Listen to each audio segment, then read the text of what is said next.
Tech Talks, House Rules. Join us on AVE Live, Mondays at 7 p.m. Eastern Standard Time. Join us on Zoom. Watch on Facebook or YouTube from the AV Educate page, or register as an attendee for the webinar. Live Q&A. Our guest will lead us through a guided demo and conversation about tonight's topic. We will take your questions and comments throughout the show. Don't wait until the end. Get your questions and comments in early to shape the conversation. We don't know it all. We're human and don't claim to know everything. We may demonstrate or discuss one way to do something, but that doesn't mean it's the only way to do it. If you found another way that is easier or yields better results, please share with the community so we can all learn together. Follow AV Educate. We're on Facebook, Instagram, and have a library of content on YouTube. Join us on Zoom for AV Tech Talks and to become a member of our community on Discord, where the conversations, the learning, and the sharing continues. We are where you are. Place your phone over the QR code to come learn more about AV Educate.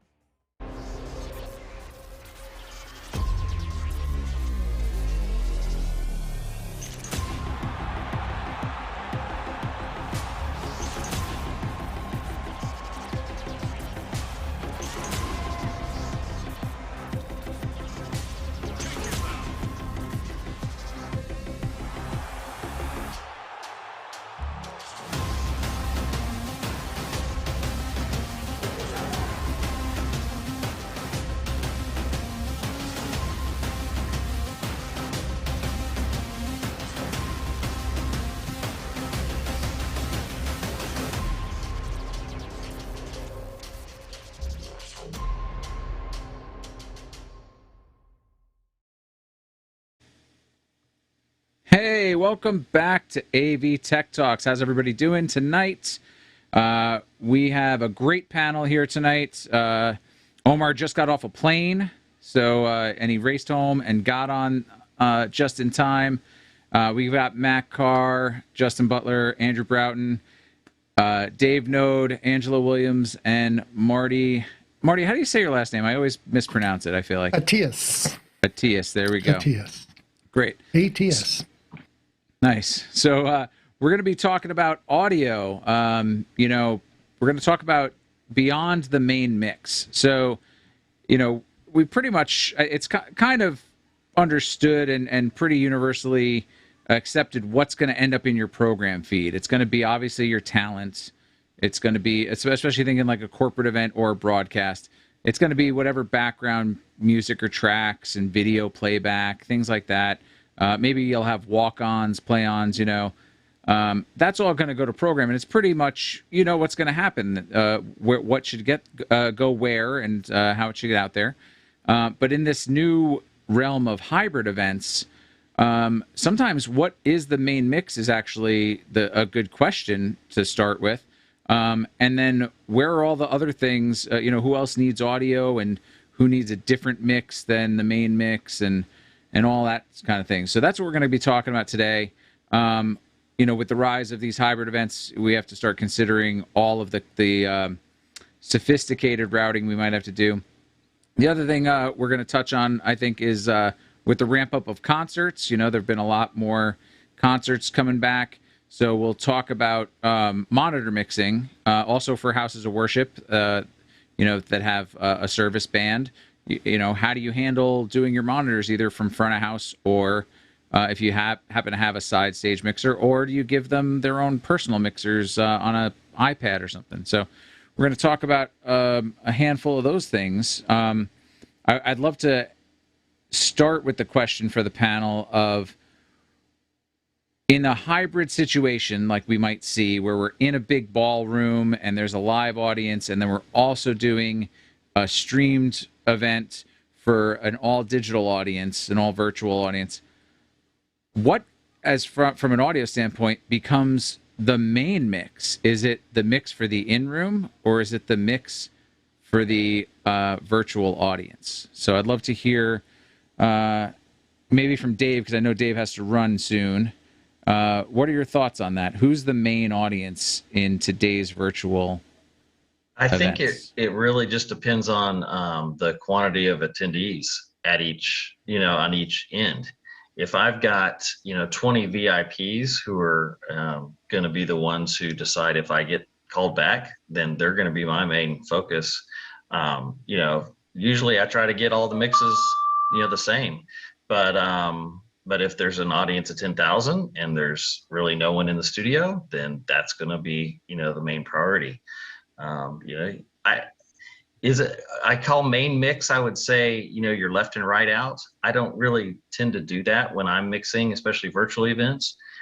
Each mix is its own thing, and I just try to optimize gain structure for each mix individually. I will do more compression on anything that's not live, that's not going to speakers that could produce feedback or something. So my record mixes are always going to be at a higher compression limiting ratio. My mixes into Zoom or something like that are always going to have a higher compression, and obviously I'm going to push audience mics and things like that, and that sound mics into those mixes. So that's where I'd start. Gotcha. Yeah, and I think you kind of touched on it. It really depends on the audience, but if you have a small studio thing, obviously you're going to be pushing to focusing more on the virtual side as opposed to the in-house. But also, if you've got the CEO of Fortune 500 who's paying signing your check at the end, you don't want to ignore what's going on in the room either. Sometimes his ear mix is the priority, whatever's going in his IFB. That's right. So, but thinking about these dual audiences, and yeah, I guess I understand main mix. Yeah, obviously we think of that as the left right. I was referring to it more of like, where do you put your focus? But yeah, so what do other people think about this moving to a hybrid world and not necessarily having a secondary person mixing for the other audience? How are we going to start approaching some of that? Andy Broughton? Well, I take it to be much like monitor mixing in that you can't do a great job of doing a whole bunch of things at once. You can only listen to one thing at a time. So whatever the most important thing is, you'll listen to, and the other ones are not going to get that attention, are going to suffer. So if you are doing a broadcast, you really want to have a broadcast mixer who's just concentrating on that, so you can concentrate on the house mix or something like that. Different people doing different things. When it comes to monitor mix now, of course, bands and people on stage can do their own mix, and you could even set that up for, if you have a stage manager or if you have other people there's no reason they can't do that same thing off of the same mixer. So you don't actually have to have necessarily multiple mixers to do this, multiple mixing desks to do this. It can now be done through multiple control systems. So having enough staff to watch over and listen to the priorities, I think is important. And if you don't decide to put a person in that spot, then it needs to be something that nobody's going to care if it's wrong for a little while until somebody gets a chance to have a listen to it. Yeah, great points. That's absolutely. It is kind of like monitor mixing. That's why I kind of bundled these two things together tonight. But Mac, what are your thoughts? Well, I'm in a little bit of a unique position relative to lots of other people in that I'm only mixing for the broadcast audience because we have someone else who mixes for the live audience in the room. And there really is only one real mix, but it's distributed in 25 different ways. We have I have four stereo program feeds that go to my control room monitors, Fiber 1, Fiber 2, and Fiber 3. And we record off of the Fiber 3 feed. And then I have 24 mix minuses that go out to 12 codecs, 4 phone lines, a couple of computers, studio IFB, auditorium stage IFB. So it's really only one mix, since an IFB is just programmed without that channel in it. And that's really what all of those sends are. I mean, even the program that goes to fiber is in its own way a mix minus, because we don't send fiber back to the, we send that as a mixed minus. So if we have CNBC on the other end of the fiber, we don't send CNBC back to themselves. So I'm just really thinking about the one program mix. I do use relatively heavy compression. It's usually a lot of Zoom calls. We can handle 14 Zoom calls simultaneously, and the audio on Zoom is never going to be fantastic when the people at the other end are producing their own end. It's we try to guide them to make it as good as we can. We get them to take their iPad and put it up on a stack of books to get it up high enough and tilt their monitors correctly. But, generally they're using the mic built into the hardware, and with open speakers, it's not going to be fantastic. Sometimes it is, but mostly not. But we do have, we put lipstick on the pig the best we can. It's, we do a lot of EQing. We got pretty drastic EQ on most of those things. And, but my focus is on what's going out to the remote audience. And then is there somebody else mixing? Is there an in-room audience at all for what you're doing, or is it really mostly? Well, there may not be when we come back under our new stricter protocols, but we had just gotten back into audiences in the auditorium. And so we have a front of house mixer and 2 A2s in the auditorium. Well, A2s depends on how many speakers we have. We have at least one A2 and a front of house mixer in the auditorium who's just thinking about the live show and taking direction from me when there's too much PA in the broadcast feed, which can happen pretty easily. But got it. Copy that. But it's a lot of different feeds, but it's really one mix. Gotcha. So you're taking one mix and then distributing it elsewhere.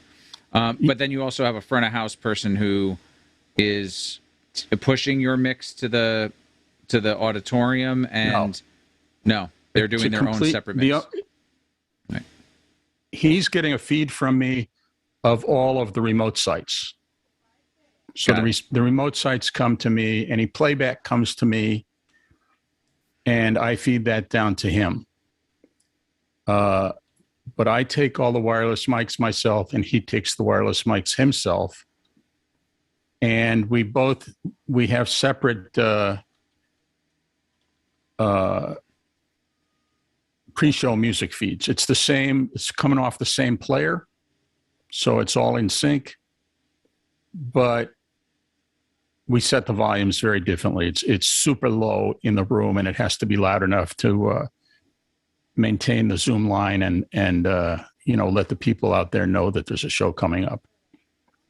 So we have separate control of one audio player for pre-show music. Playback gets routed from me downstairs to him, and all of the codecs and computers get routed from me down to him. But other than that, it's a complete split. Great, cool, very, very cool. And that you have the benefit of having two people, in two positions working on those separate mixes, Right. Which obviously, is Dave mentioned earlier, is a great way, a better way to do it. And it's a big plus. It's very difficult to do the. I mean, I did those two jobs for many years. When I was doing corporate gigs on the road, and it's hard. I mean, there's no real way to monitor the broadcast feed. You're doing it on aux sends. You're trying to figure out what you're doing. I kind of like what I do now. Yeah, a lot less stressful when you can split those jobs up into two positions. Yes, it is. Marty, I see that you got your hand up. What do you want to add here? Yeah, sounds like Mac is in an ideal situation. Maybe a facility that was built for broadcast. Yeah. Yeah. That is really fortunate. So two different which is the main mix. To me, they are really two different mixes, and how different they are, and whether one is more important than the other, kind of depends. It depends on the value of the show. It depends on the genre of the music, how many people are on stage, and how many people are on the floor, how many audience members there are. If it's a loud show with drums and bass, it's really hard to mix in headphones when you're in the room, because you can't tell whether what you're hearing is coming from your headphones or leaking around from the bass in the room. And so you can't tell what your stream really sounds like.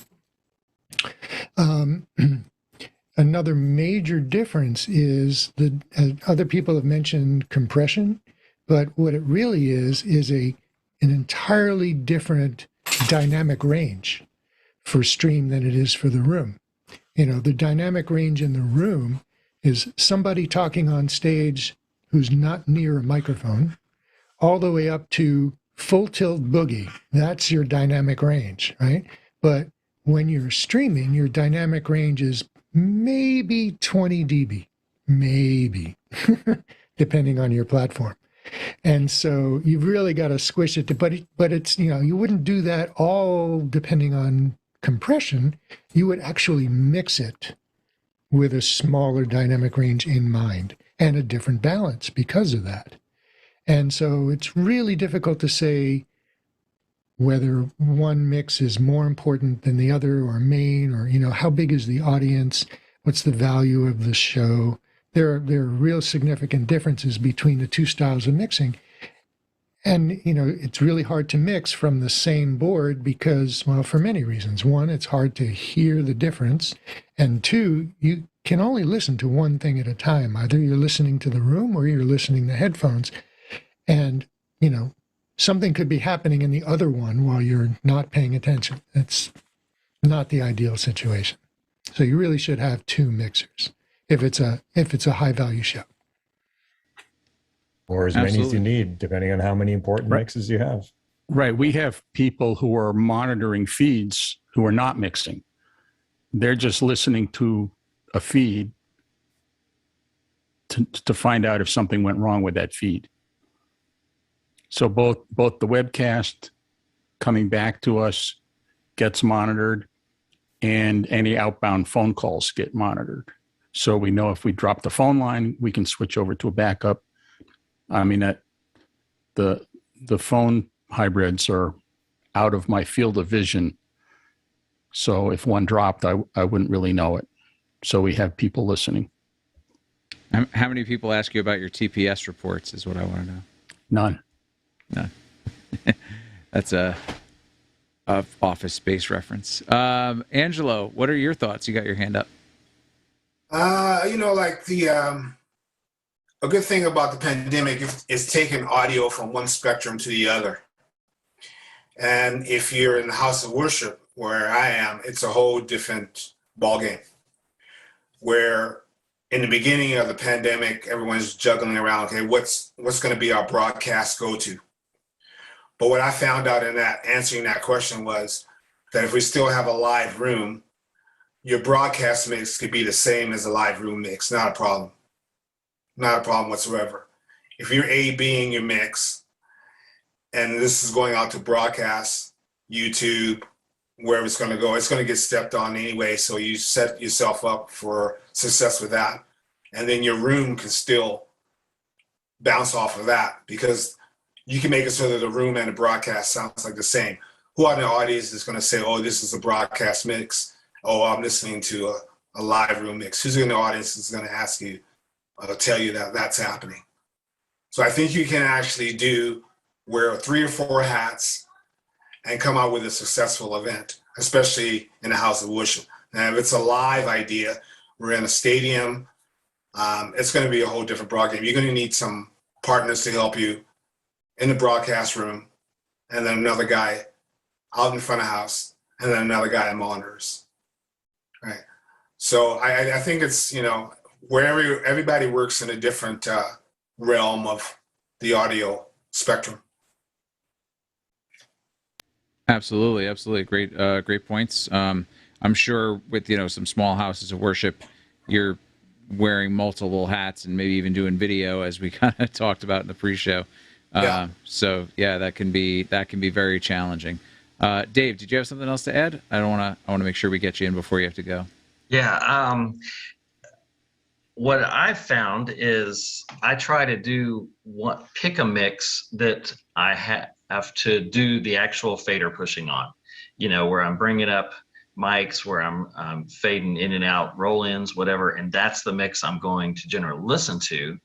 And then I try to do whatever I can with compression or gates or whatever to automate those other mixes. And then I try to put meters for those mixes in front of me. If that's, routing that back into a fader on the console, where the console, the input meter on that fader, I know when I, bring this person up, I need to see that meter bouncing to know that they're hearing what they need to hear in their IFB.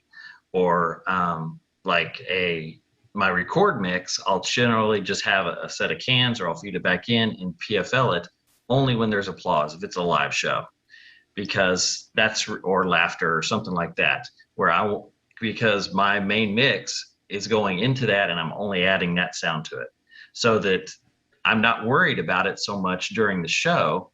But whenever there's applause or laughter or whatever, I want to pop that can right up to my ear really fast. I have some broken headphones, so I can, it's not over the ears, it's just one ear, and pop that in and see if the applause is in a good balance to, or the laughter's in good balance to whatever the main mix is. So that's some of my approach to it. Yeah, how many half pairs of 7506s do you have? Two half pairs. Love them. They're the best. Cool. Yeah, no, great perspective there. Also, Dave, yeah, whatever mix that's right at your fingertips is what you end up listening to, because obviously we can't listen to everything all at the same time if you're kind of a single operator doing multiple mixes. So I kind of I've been doing a lot of live streamed, most of the companies I work for call them webcasts. Pre-pandemic, I was doing a ton of that, where it was just kind of camera in the room, and then you're doing a webcast or maybe out to an audio bridge.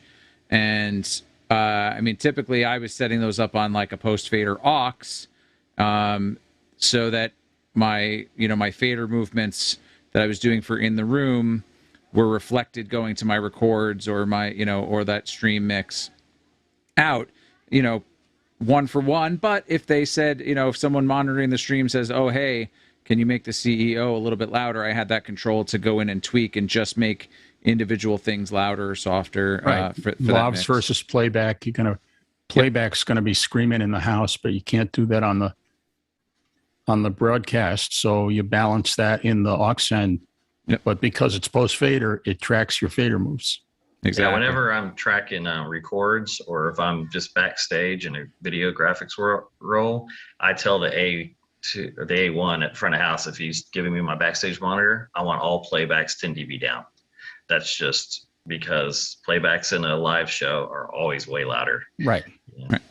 And the only way you can do that is by separating your mixes. You have to create some sort of separation, so you're not just taking the program feed and sending that backstage, because then you have no control over those kinds of little adjustments to taste for people. So right, that's a good use for matrices. I mean, if you're mixing everything to groups, then you just route the groups to matrices, and you can balance playback 10 BD down easily. Yep. And I do a lot of that. Actually, I do a lot of group mixing. I prefer, for corporate stuff, I prefer groups to DCAs. I see too many people get into trouble with DCAs. They forget they have something assigned to a DCA that they muted, and they're not, and it's on a different layer. But I use a lot of groups. I'll make a lectern group, a lavs group, and a handheld group. And then those are what actually go to my main mix, left, right fader to the PA. And then I've got a handle on each of those groupings. And then I make a playback one also that's like pretty much all of the playback. And then that gives me my control for the in-room. And then I can leave my faders at Unity, essentially, when I bring them up. If CEO is getting brought up, he's going to Unity.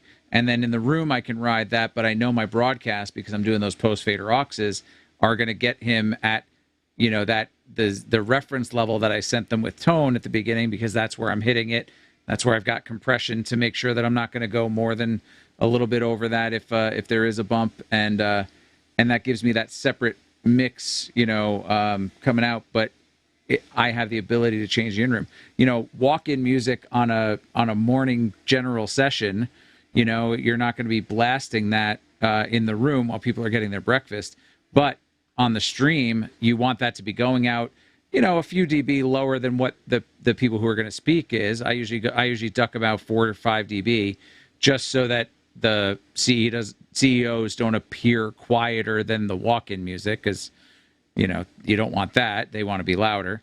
But I can ride that group fader that has my playback real low in the room, so that people can still talk while they're getting to their seats and getting their breakfast from the the hotel powdered eggs that we all have had on these shows in ballrooms. So there's a ton of ways to do it, and that's how we kind of handle these main mixes or program feeds. It could be they are separate buses going out, or like Mac's doing, it's one mix that's distributed to multiple places. Mac even mentioned matrices. You could take your main mix and split it to different matrices, go into your record and your stream. That way you have different levels. It's all depends on how you want to set it up. We all have different ways to do it, but those are still program mixes. So I want to talk a little bit about what are some of the other mixes that we have to generate that maybe aren't the obvious things. We've talked about records. There's camera feeds. There's an on-stage foldback, so the presenters can hear the Q&A from the house. There's a backstage or comms feed we might have to do. So what are some of those things? I'd love to hear from from the panel. What are some of the mixes? And I sent you guys some of those notes. What other stuff have you encountered, and how do you handle them? What's your go-to method for sending to your records or sending to your IFBs, like Dave mentioned? I know, Mac, you've got a ton of mixed minuses. How do you accomplish that with what you're doing? So that's where I kind of want to take this next topic, the things that aren't a main program mix. What are these ancillary things we have to worry about? Mac, you have your hand up. Well, yeah, I mean, there's a lot of it is done with aux sends, because that's an easy way to trim levels and make a different balance for that particular feed. In my particular situation, I do a lot of mixed minuses, and they sort of happen automatically because it's a broadcast console and it has a mix minus function. You just set them up, and that sends program without that channel in it.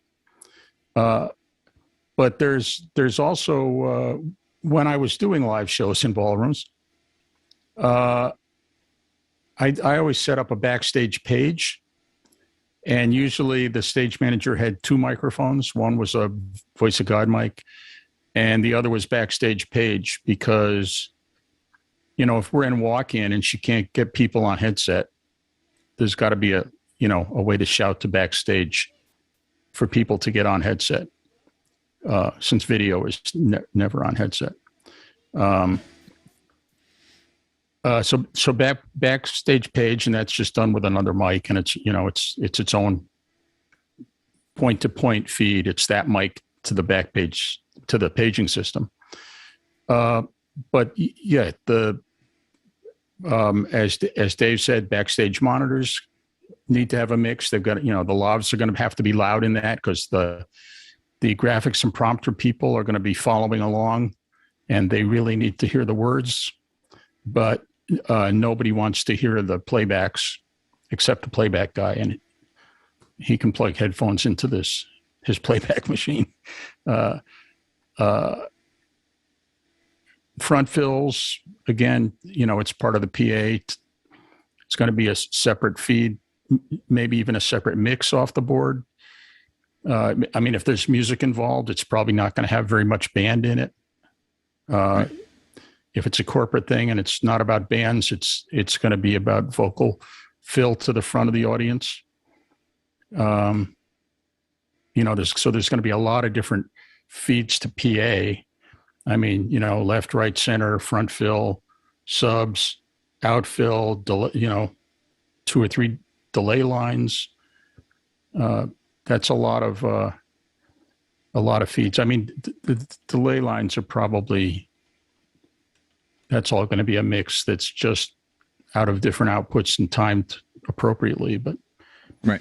But the other stuff is potentially all a different mix. Right, I agree. Yeah. Dave, you have your hand up?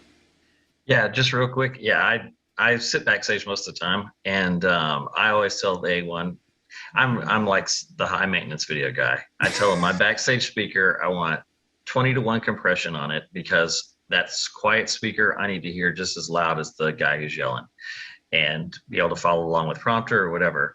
And I also ask them to time align my backstage monitors to the subs, because and I ask them to roll and if I have a speaker, I'll roll all the low end out of it and just hear the low end off the back end of the subs, because nothing muddies up intelligibility like 16 double 18s right in front of you with your little 4-inch Fostex. So you want those lined up, or it all just sounds like mush sometimes.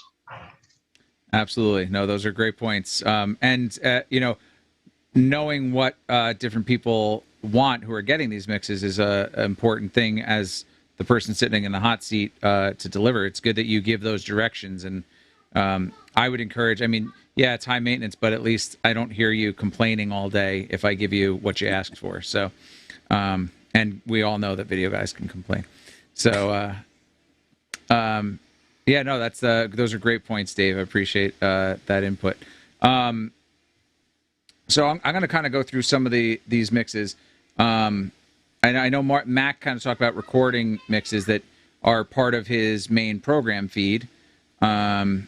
Is that for guys who are doing corporate and people who are doing corporate? Is that typically what you guys do? Is you take either a matrix or something and push your main program feed to your records? Where do you make that split?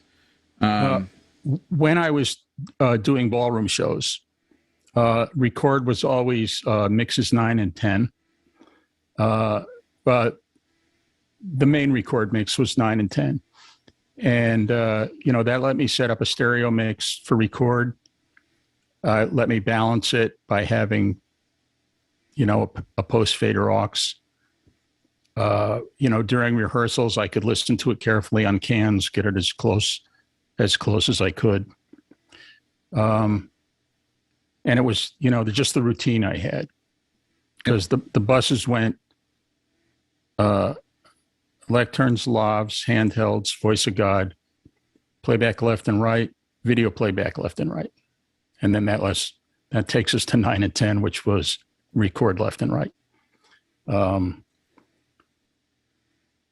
those were all post fader.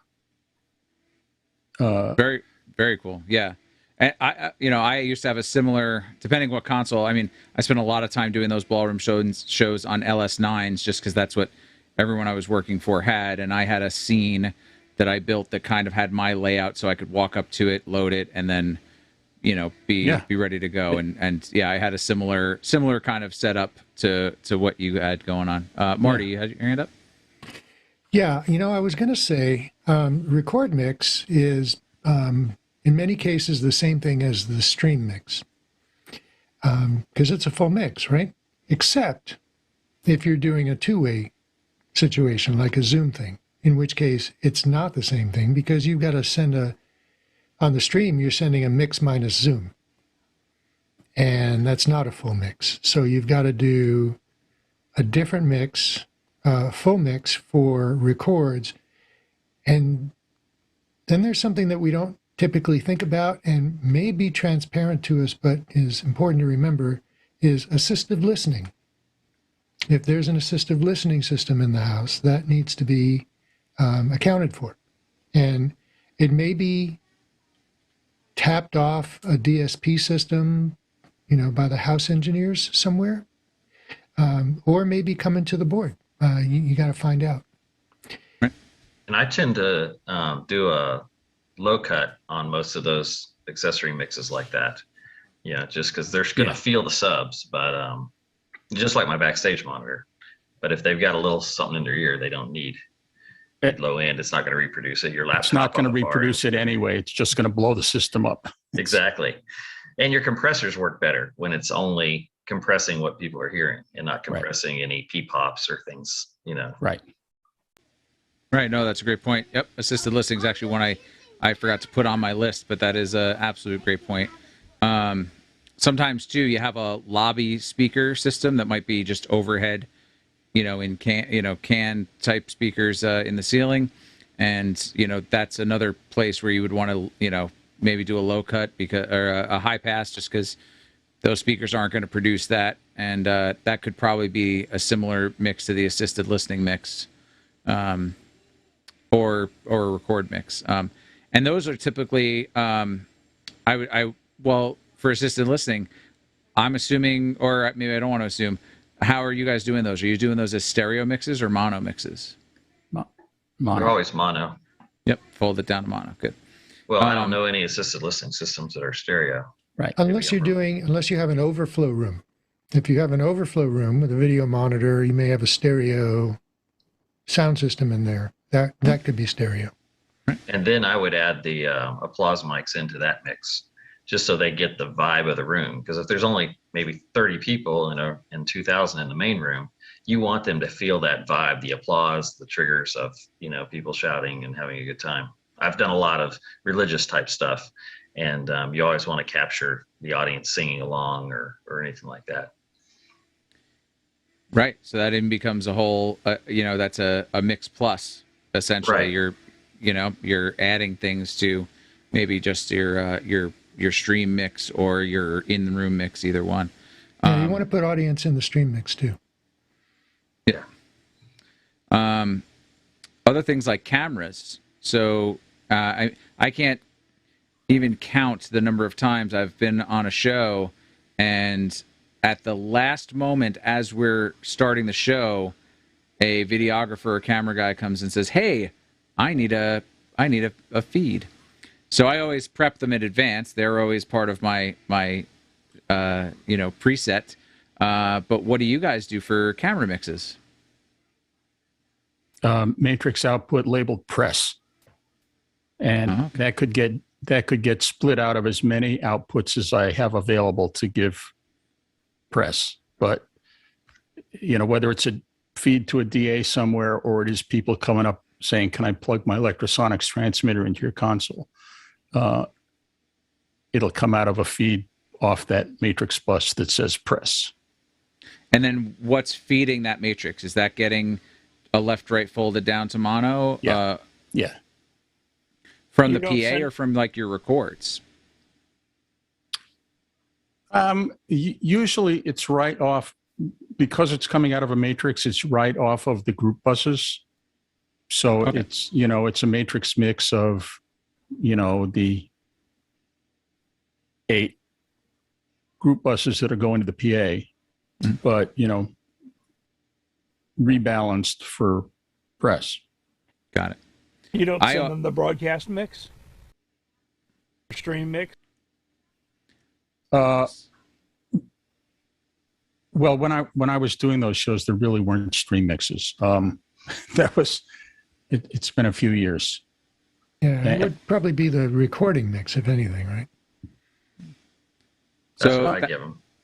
that's a great question, Rick. And maybe I do it a little bit differently. I actually tailor the press mix separately, and typically I don't include like background music, and anything that would be like a playlist of copyright, because they don't want that, and they're gonna try to cut that out anyway. And you don't want it to step over.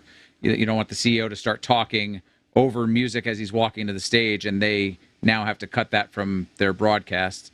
So I pretty much give them as clean of a mix and a separate mix as I can. So I don't know if that's something other people do or don't do, but and I would also often have constraints upon what I could send to any outside camera crew. Right. Yeah, you may have content restrictions, and you have to cut at certain points in the program. Cut those things out. Yeah, absolutely. I also wouldn't send in-room announce, housekeeping to the press feed. Things like, just general announcements, things like that. So that I would tailor as my own separate mix. Angelo, looks like you have something to say. Well, I was going to say, sounds like everybody's output count going to here, there, and everywhere is getting kind of big, and we forgot the entertainment of the evening. It could be the band that wants the 8 IEM mixes while everything else is going on. I think we should maybe don't forget about those guys. No, absolutely. And, right now, I think I've kind of been mostly focused on like those corporate kind of events. But yeah, sometimes they have, an artist, and you have to also add in for that, or, maybe you have to do a totally separate mixer for that and bus it in. But I've been on those shows where I am the only person handling audio with one console, and you have to start getting pretty creative and making your compromises. Michael, you have your hand up? You're muted. Yeah, I was quieter than you expected. I know. I get it. Going back to what Mac was saying there for a second, anything vocally goes straight to the matrix for me always. But anything else, program, band, whatever, yes, it goes to my groups, but it goes to that stereo left and right, because I use that as like a master, VCA, if you will. Because sometimes in the thick of it, if you've got multiple program inputs and you need to bump something up or bring it down, that half a second hesitation between finding which one it is that you've got to do, for me anyway, I can improve that time if I've got my hand on that left and right.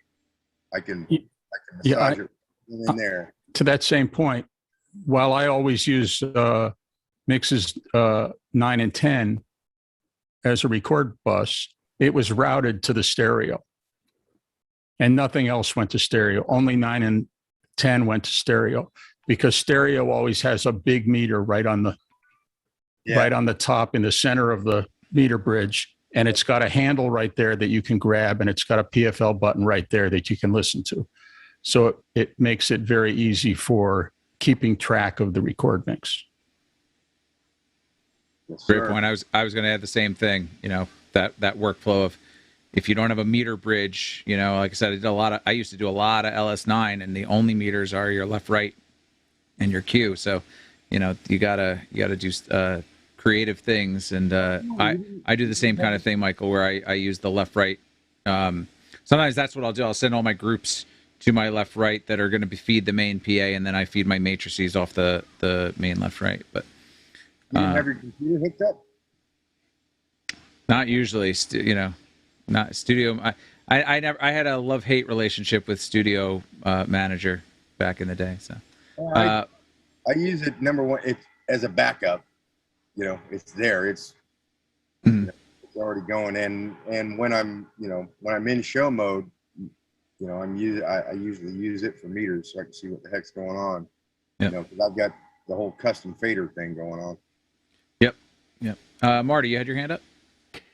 Yeah, you made an interesting point that I didn't think about right away when you were talking about cameras, walking in and wanting a feed.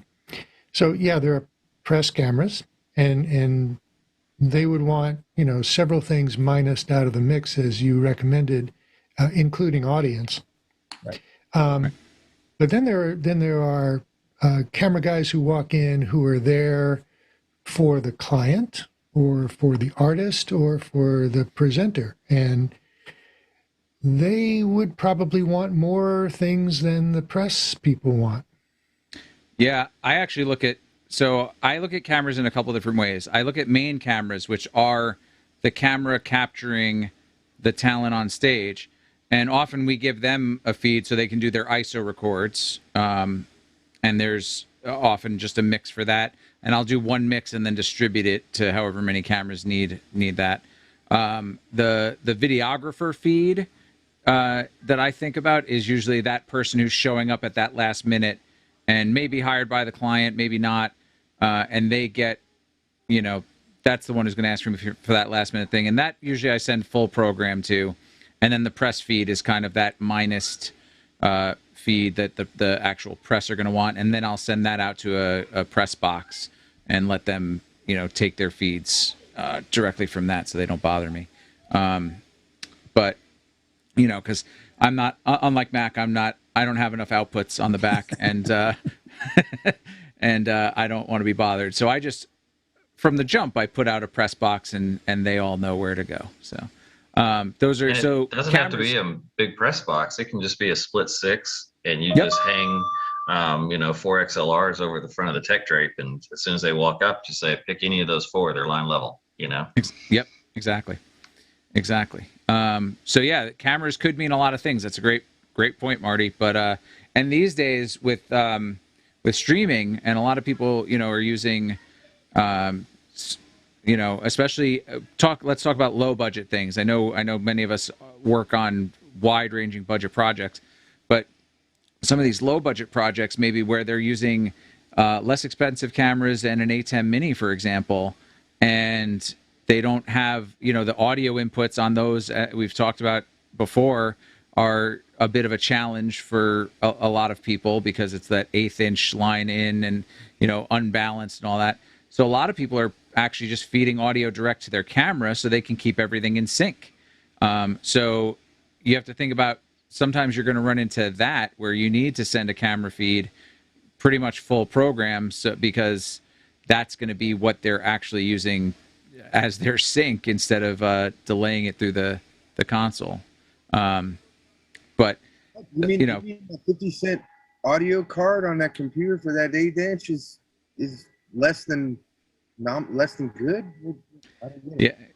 Yeah, the ATEM Mini Pro, it does a lot for a little footprint and low price point, but audio is one of those tricky things with it. So, and you never know, again, if you're doing stuff that ranges in budget, or that house of worship market, you could run into a lot of these sorts of things. And ideally, I wish everybody could have all the gear that they wanted to do all these things with unlimited outputs and inputs, and that's like the dream. But the reality for a lot of people isn't that. So I gotta say something here too. You brought up the LS9 a couple times, and I know that that's not a lot of people's favorite console by a stretch. However, it is one of the few consoles that can actually do the dual layer, 1 through 32. You can make as your front of house, with all of your dynamics and everything, and then 33 through 64 be your monitor side, where you don't have it, and how so many other manufacturers missed that. Even Yamaha, they didn't continue with that on any other console. And Well, QL5, you can do that. Yeah. Yeah, QL5. The QL series can do that same thing. Yeah. Really? QL1 is the 16 channel. That's yeah. Go ahead. Everything after that can do it. The QL, yeah, CL, everything. I mean, the QL is pretty much, if you look at a QL5 and looked at an LS9 back, side by side, you would say, oh, that's just the new version of the LS9 because form factor wise, they're similar. The new expensive version. It's not even much more expensive than what the LS9s were priced at when they first came out, so it's pretty comparable. But yeah, no, that is another workflow, Michael. Too, if you have the channels, if you don't have a high channel count show, and you have the room to double your your inputs onto another layer, you could have somebody mixing the broadcast, as we talked about how it's much more desirable to have a second person putting their ear on the stream feed, the stream mix or something. You can do that. If you're a single operator, you can still do that, but sometimes I subscribe to the KISS method and don't want to get yourself turned around on what layer are you on, and you think you're affecting one thing and you're not. So stay in the moment. Yep. So one of the other things we talked about was IFB a couple times. I've heard that brought up. How do we approach IFBs? What do we typically send to our talent so that they can get direction? Are we sending them full program plus director, or whoever's giving them direction, or are we just giving them the director? I'm thinking more of in a hybrid or especially a hybrid situation nowadays where we might have remote callers coming in. Do we feed them just the remote callers plus a director, or what are some of the approaches that you guys are using? Yeah. Yeah, it would be inbound feeds that they have to communicate with, and the director should always be able to talk to them. But on shows where maybe you have live interviews off to the side of the audience, they're going to want the talent they're interviewing in their ears so they can hear them, and the director, and probably nothing else, because they're easily confused. That's my experience as well. Yes. Yeah. Not the easily confused part, but the part about them wanting nothing else. Yeah. I don't get easily confused, but the talent tends to. Yeah, I agree with you, Mac. I try to send them only what they really need to focus on. Though sometimes they do want full program minus themselves. So that's obviously another mix. You don't want to send them back to themselves. But yes, all those inbound. Anybody else have any feelings or thoughts on how they do IFBs? I ask them. I make a point of going up and talking to them, looking them in the face and asking them, because some people want everything, and some people, you're right, you give them a bit of the program and they're like, what the heck was that the part I was supposed to, yeah. And then now with hybrid too, for remote callers, if we need to, what are we sending back to the remote callers? What's that return audio feed look like? And what are some of those considerations we have to have as far as latency goes and whatnot? Well, it's going to be a mix minus because we can't send them back to them. But we also need a way for the production team to cut into that mix minus to be able to talk to them. In my situation, again, it's because we're in an actual broadcast studio. It's pretty simple. But in a more common situation, somebody would have to have a switch mic that would talk to those mix minuses. Right. Yep. And then what are some people for we've just come out of a long time of virtual. What are people using to have those IFB setups with their remote presenters? Is there any tools or any specific things that we're using? Are we just talking to them through Zoom and letting, and then capturing their audio from the same Zoom and let Zoom do the mix minus? Are we using something like Unity Intercom, or what are some of the things that we're doing for the remote caller side that we may have to start thinking about bringing that onto the on-site for hybrid? Don't everybody jump up at once. I can tell you what we do, but it's kind of a specialized situation in that the producer and the director have a routing panel that's got an audio monitor, and when they want to talk to somebody, their comms panel will talk to whatever IFB they want, but their comms panel doesn't listen to it because we didn't have enough ports in the comms system to do all of those inputs. So we only have an outbound IFB, and we turn on the talkback output of the console for that IFB with a GPIO out of the comm system. So there's only one IFB output from the comm system audio-wise, but the GPI is keyed to each talkback switch for each individual feed. So it turns on talkback for that feed so they can talk to them. And then to listen to them, they just switch them up in their QC panel that's at their position, and they hear them talk out of their little monitor station. Right. So if I understand that, you're only having one feed going out, so it's not eating up resources on your console, that one talkback feed, and then there's a set of relays or something that the GPIO that actually opens who they want to speak to for the outbound. So it's the one feed is distributed to another box that then picks where it's going to go. It goes to all of the mix minuses. Right. But the GPO just turns on the talkback function. Got it. Yep. Of the mix minus that they want to talk to. Great. So you're not using a full RTS panel in your facility? We are, but we don't have enough ports to return all of the codecs into it. I think I saw Marty's hand. Was that? It's a single Odin frame.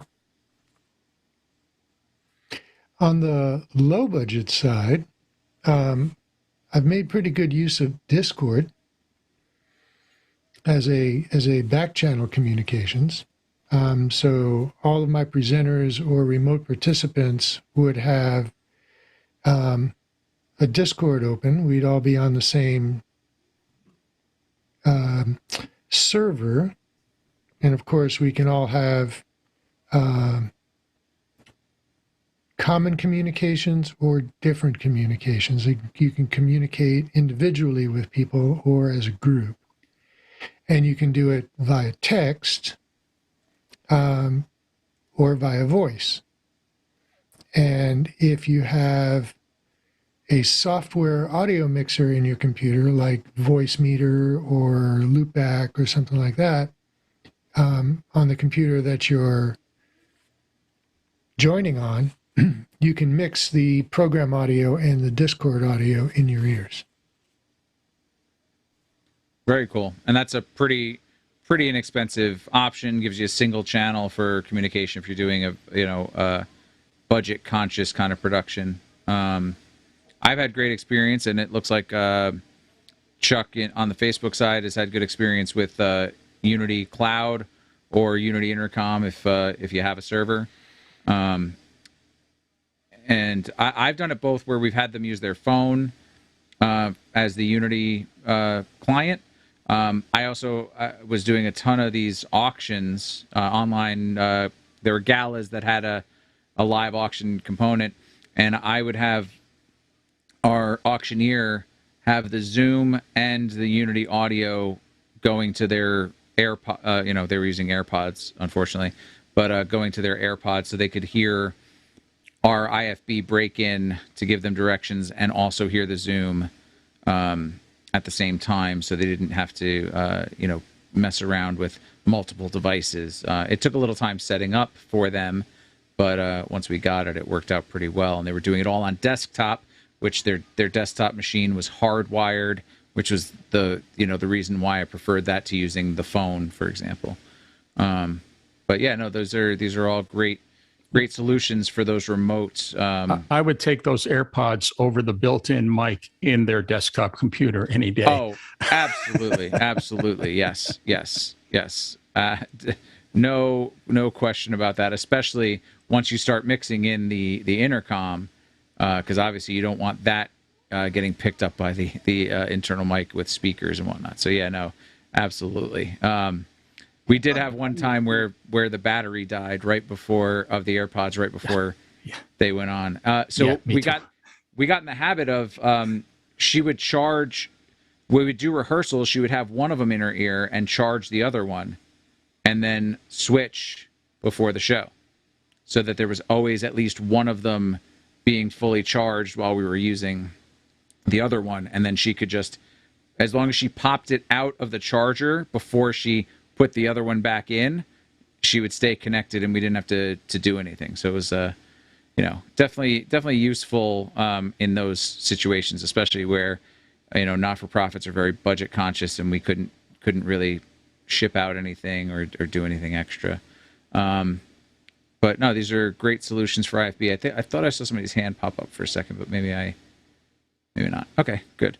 So I think we talked about most of the different mixes. Is there anything else? Any other mixes, or anybody in the audience? Are there other mixes that we're forgetting about? Other places we have to send audio to that we're not thinking about that would require a different mix than what we do for the main mix? And how? I guess another question while we're waiting to see if anybody in the audience chimes in. How do you plan this stuff out? Do you come up with a spreadsheet? How much pre-planning of all these mixes do you do? And then how flexible can you be once you get on site? And how often are you finding out the information when you get on site, depending on what level of show you're doing? Michael. What about translation booth, translators?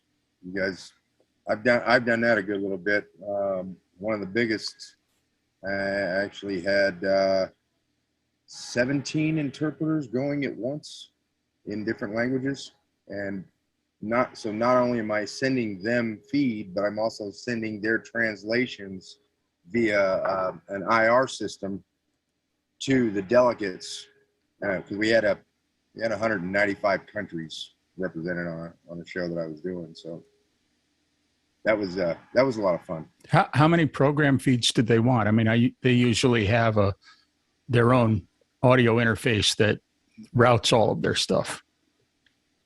I think it was 3 main feeds. One from me, 3 coming back, and then going back out, English, Spanish, and French. And then from there, the ones that were interpreting, to German, Swahili, and, on and on and on down the list. Right. Those were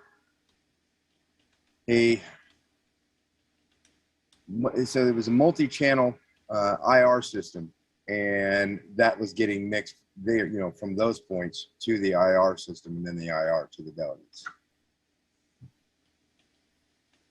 But that came with the interpreters? No, we actually had to set that up for them. The interpreters just walked into the booths and went at it. They were like, "Yeah, I got enough level. No, give me more, whatever." I did interpreters once, and I remember it being very interesting that they had a panel. Each interpreter had a panel. They could listen to English. They could listen to other interpreters if it was easier for them to translate, say, from French to their new language or another language to their new language, and not necessarily always listening to the person speaking. They might be listening to some other interpreter and going from there. So they had selections of what they wanted to hear. It was a pretty cool system. We didn't have that yet as far as a panel they could touch. They had to switch. This was 1994, as I recall. So we weren't that advanced yet. That explains it. Yeah. Because interpretation systems are highly specialized matrix systems, like sports commentary systems can be highly, Olympic-sized sports commentary systems. They're kind of related to each other. Gaming championship commentary systems can be as complicated as the Olympics. Yeah, absolutely, absolutely. And so they come with they typically companies are hired, specialized interpretation companies are hired who come with the equipment, with all of the headsets and the boots and the matrices and all of that to typically handle that. Boy, that's a tough road for an A1 to handle, all of the house and accessory mixes, broadcast mixes, and interpretation at the same time. That's a double the rate situation. And sign language. That's another one, right? I don't know if you mentioned that. I did this for many years for the Clinton Global Initiative. And again, I wasn't mixing the PA in the room. Every room had its own PA mixer, but I was doing the records for 5 different venues simultaneously. And I dealt with the interpretation because I was distributing the audio back up to all of the rooms. So dealing with interpretation was part of my gig. Thank goodness for Dante. As I recall, Thank goodness for fiber. Yeah, I wasn't supposed to do all of it, but the person that was mixing the stuff for the interpreters never made it. I guess he was coming from Canada and didn't make it across the border. So it was like, hey, can you? And I'm like, well, yeah, but it's gonna cost you. Yeah, Jeff Keithley on Facebook said the translation should have their own console if possible, and that is a situation where I wholeheartedly agree. For something that specialized and that important, that should be one of those situations where you hopefully can have another operator or another console available. There could be times when, if it's a big enough, long enough event, there could be multiple people for each language, and each person is sitting in a different booth. And they switch off, they spell each other for breaks. And that just doubles the size of the matrix. Right. Sorry, I'm just looking over some of these questions. Omar, do we have a Y cable? Isn't good for that. No, it's called a V cable, actually. Omar, do we have any questions in the queue? I want to make sure we don't ignore those for too long. No, for sure. We got a couple questions in the queue. So the first one I got here is from Rick. Rick was asking, how do you deal with channels that allow you only one compressor? Do you wait and do major compression on the bus? I see head nodding. Michael, you want to go first? I don't care about that. Yeah, I always do heavier or compression, on the bus level. I try and keep it nice and light because okay, let me take that back. I always do it nice and light on the input, okay? And then once I'm listening to it and what's going on in the room, what's going on with the situation, then I decide how much or how little compression I'm going to do on the bus end.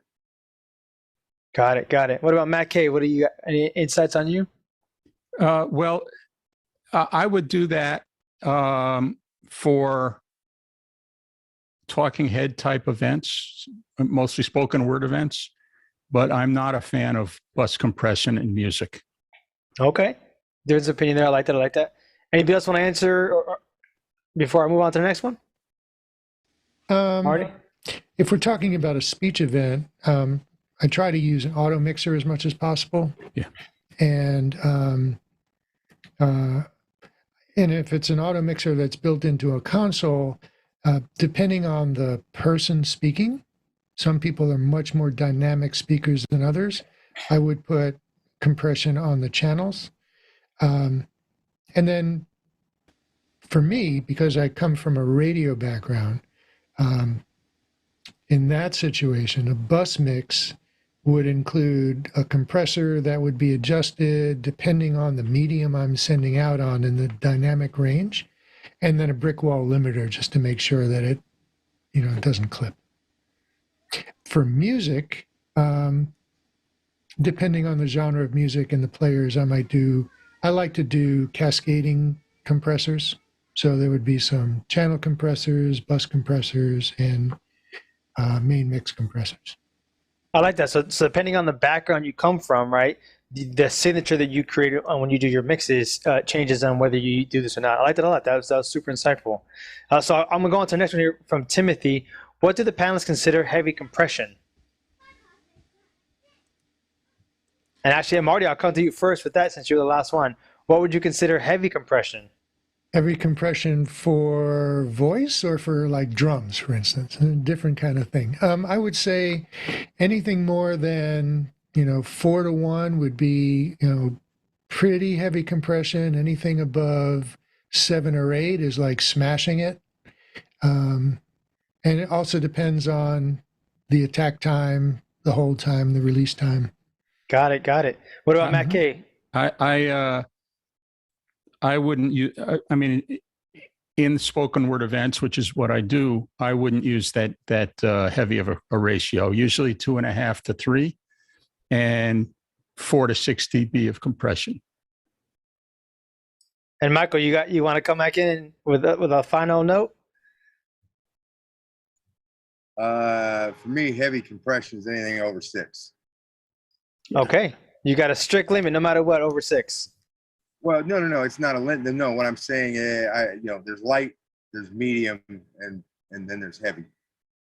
For me, right? We're saying for you, heavy would be 6. That's it. Anything above that? Above, yeah. Okay, and you, yep. Compressor can be to limit something or as a safety, but it can also be an effect.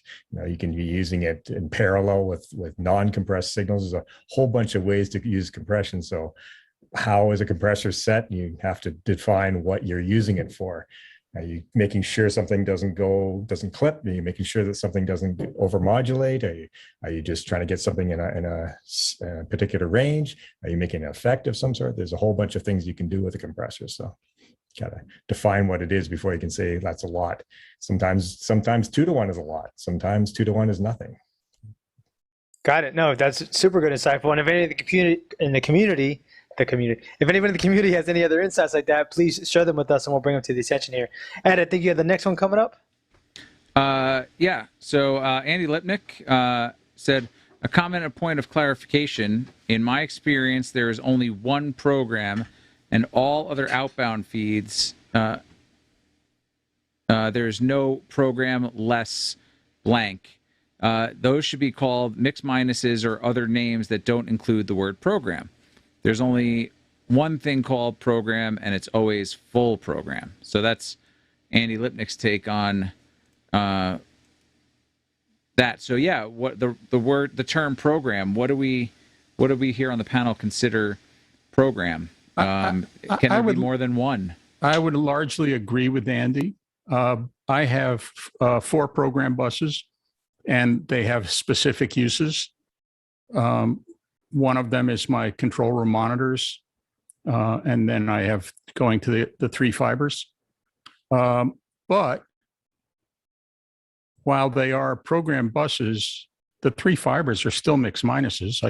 I can't send the source at the other end of the fiber back to them on that fiber. I mean, that is it is still a mix minus, but it's on the stereo program bus. And then the mix minuses that go back to all the codecs and computers and phone lines, those are mono mix minus buses that are assigned in the console. Marty, you had your hand up? Yeah, that's a good point that Andy made, and I'm just recalling when I was working for network broadcast, and I'd have to go into a venue where on the occasion where I was also feeding PA, for the room. My main left output was broadcast, and my aux outputs were PA. So program is my broadcast, and my PA was an aux mix. Got it. And you wouldn't refer to your PA as getting a program feed. It's something else. Nope. And press boxes were also program feeds. Gotcha. Full program. Just everything go. Yeah. Got it. Yeah. Rick, do you have anything to add? I'd love to hear more from you for joining us. I think it's your first time on the show. I think so. I'm just being envious of having that many buses to play with. To route things where you want them, It took me a long time to get there. Yeah. Anyway, I just need somebody that has money. Now, one thing we talk about doing, a double layer. We have a church I was with about a year and a half ago had a Soundcraft SI, and we worked on getting them duplicating their inputs, so I had better control over a broadcast mix, trying to keep it under toe and compressed enough that there wasn't just a great variation in the output. I don't think that, as I remember, that console does not have a brick wall limiter, which was something I would love to have had, but it just wasn't available. Oh, that's great. But you were trying to do the double. You were doing the double layers. What you were saying, you were doubling inputs for that. Yeah, repatched all the inputs, and reduplicated all the inputs onto a second layer of channels. Yeah, no, it's a good workflow. Yeah, but Rick, you could do lights off of that console. You do what? You could do lights off of that console. Doesn't that make up for it? No? I never understood that. Why? That'd be a reason for me to not want that console. Yeah, the first time I used one of those consoles was an outdoor show, and it wasn't the VI, it was one of the SI, the real low end series, and the way you tell what layer you're on basically is the backlight of the faders, you can look at the little tiny window that tells you nothing, and isn't a touchscreen, but in the sun you can't see the backlight of those faders, and it becomes like impossible to understand. I was glad that I had downloaded the iPad app, because even though it's not such a easy or intuitive iPad app, it was definitely better than completely flying blind. So yeah, there's stuff to be desired on all sorts of consoles, which brings me to the next question from Jeff Keithley. Who on the panel or audience doesn't use a digital console? Is there anybody here who, in maybe the venues they're operating in, or has a regular client, or is anybody not using digital consoles? I have use for non-digital consoles for very small particular purposes. If I have a single person with a microphone that's just being amplified into one speaker and they need to do some playback, often I'll give them a tiny little thing with two faders and that's it. Giving them a digital board would be too complicated for them. So they can control something that has a couple of sliders. That's easy enough. But anything larger than that, anything I'm operating to do an actual show, they all end up being digital now. Yeah. Size and weight becomes a huge factor on a lot of that, in addition to all the functionality. I'll say though, I still, if there's a venue that has an installed system and I walk in and there's a nice old analog, VCA console, I'm not too upset about it, but I wouldn't want to necessarily run a broadcast or a corporate kind of gig like we're talking about with a ton of outputs and whatnot through it. So, don't you love walking into a place where there's a nice analog board, and underneath the board there are a couple of rack-mounted graphic EQs with no indication of what they're connected to? Yeah. Well, that's why you hope that you got a pink noise or tone generator, and then you you send signal to them, find out, to each of your buses, and hope you can figure out what's what. But yeah, no, the days of hunting and pecking to find out what's wired where, I definitely don't miss. Yeah, but who misses the meter bridges with enough meters on them so you can watch all your outputs at once? Yes, that's definitely. I do definitely miss some of that. I mean, I have a real soft spot for the analog days, but it's very much a digital world. So. Well, to that point, Rick, some of the consoles, the digital consoles we have, they actually have meters on each of the bus faders and the input faders. So you do have that. I have a whole screen of meters in front of me. Yeah. Yeah, when you get the really big toys, yeah, you do. It's actually quite a little. X32 has them. It's a little toy. It's a 16 fader bay console, but it's 192 in and 128 out. But there's only 16 faders, and but I have a 27-inch monitor maybe that's just completely full of meters. What do you got? An SD11? An SSL. Oh. An SSL T25. Yeah, I don't even know that one. It's a broadcast product. Yeah. Gotcha. So it looks like for right now we've gotten through the queue of questions, and this might be a good point to kind of move the conversation, because I did want to talk about monitor mixing a little bit. We've talked about in broadcast or in corporate events with all these auxiliary mixes that are ancillary mixes, because I don't want to confuse the terminology. All these secondary to the main mixes that we have to work with. I wanted to also talk about concert monitoring, band on stage, IEMs, wedges. As we're seeing more concerts coming back, summer's winding down, but there's still a lot of outdoor concerts happening, and there will be into the fall, as long as, restrictions don't get tightened. So we're seeing more of this happening, and maybe people don't remember or don't know some of the best practices for doing monitors, either from front of house, or if you have a dedicated secondary monitor console, or as somebody else mentioned earlier, apps and personal monitor mixing systems. So I'd love to definitely touch on some of that. Anybody have a lot of experience running monitors here on the panel? Andrew Broughton? Yeah, that's kind of my main gig these days is running monitors. And I think that digital has really changed the game for sure. Like we talked about before, the idea of compromise. If you can't listen to something, it could be a compromised sort of mix. The beautiful thing about the way digital boards work now with the apps is now the person listening to a monitor mix, can control their own mix and set it up exactly the way they want, as opposed to the old, more of this, less of this, turn that up, turn this up, the way it used to be done.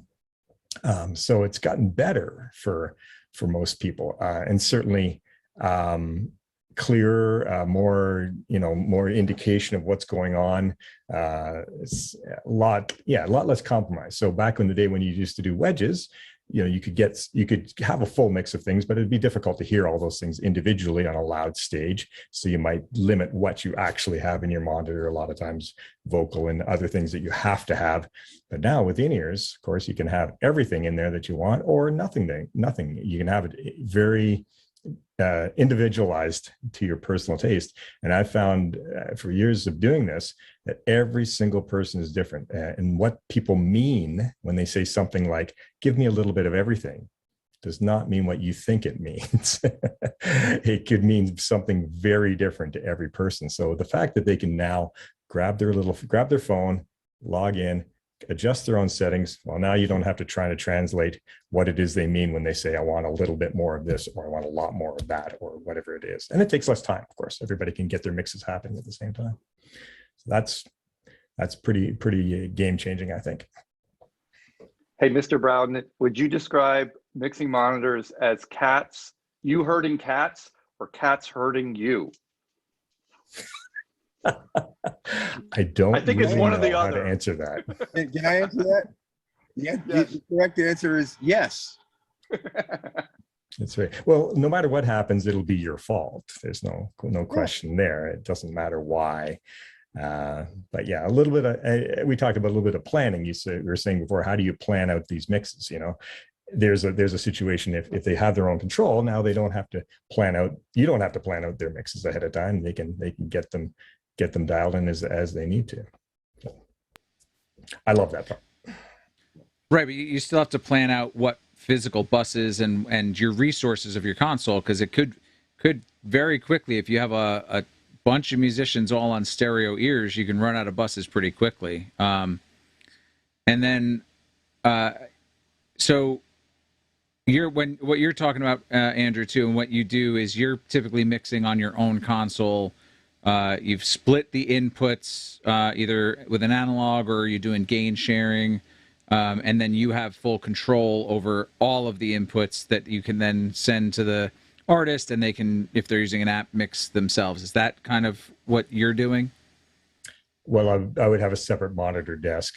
A lot of times the workflow as far as splits go, it really depends on what sort of event you're doing. If you're doing a multi-band festival, often you'll have separate preamps for front of house and for monitors completely isolated so that you can set your gains as you need to. A lot of times when I'm working with people that I know, we can share the preamps and work with gain setting as we're doing sound checks. So monitors can set the gain as the instruments are being played, and front of house can just follow along with digital trim, or you can use gain compensation if you want. But I find that's not necessary in many cases if you have a good workflow.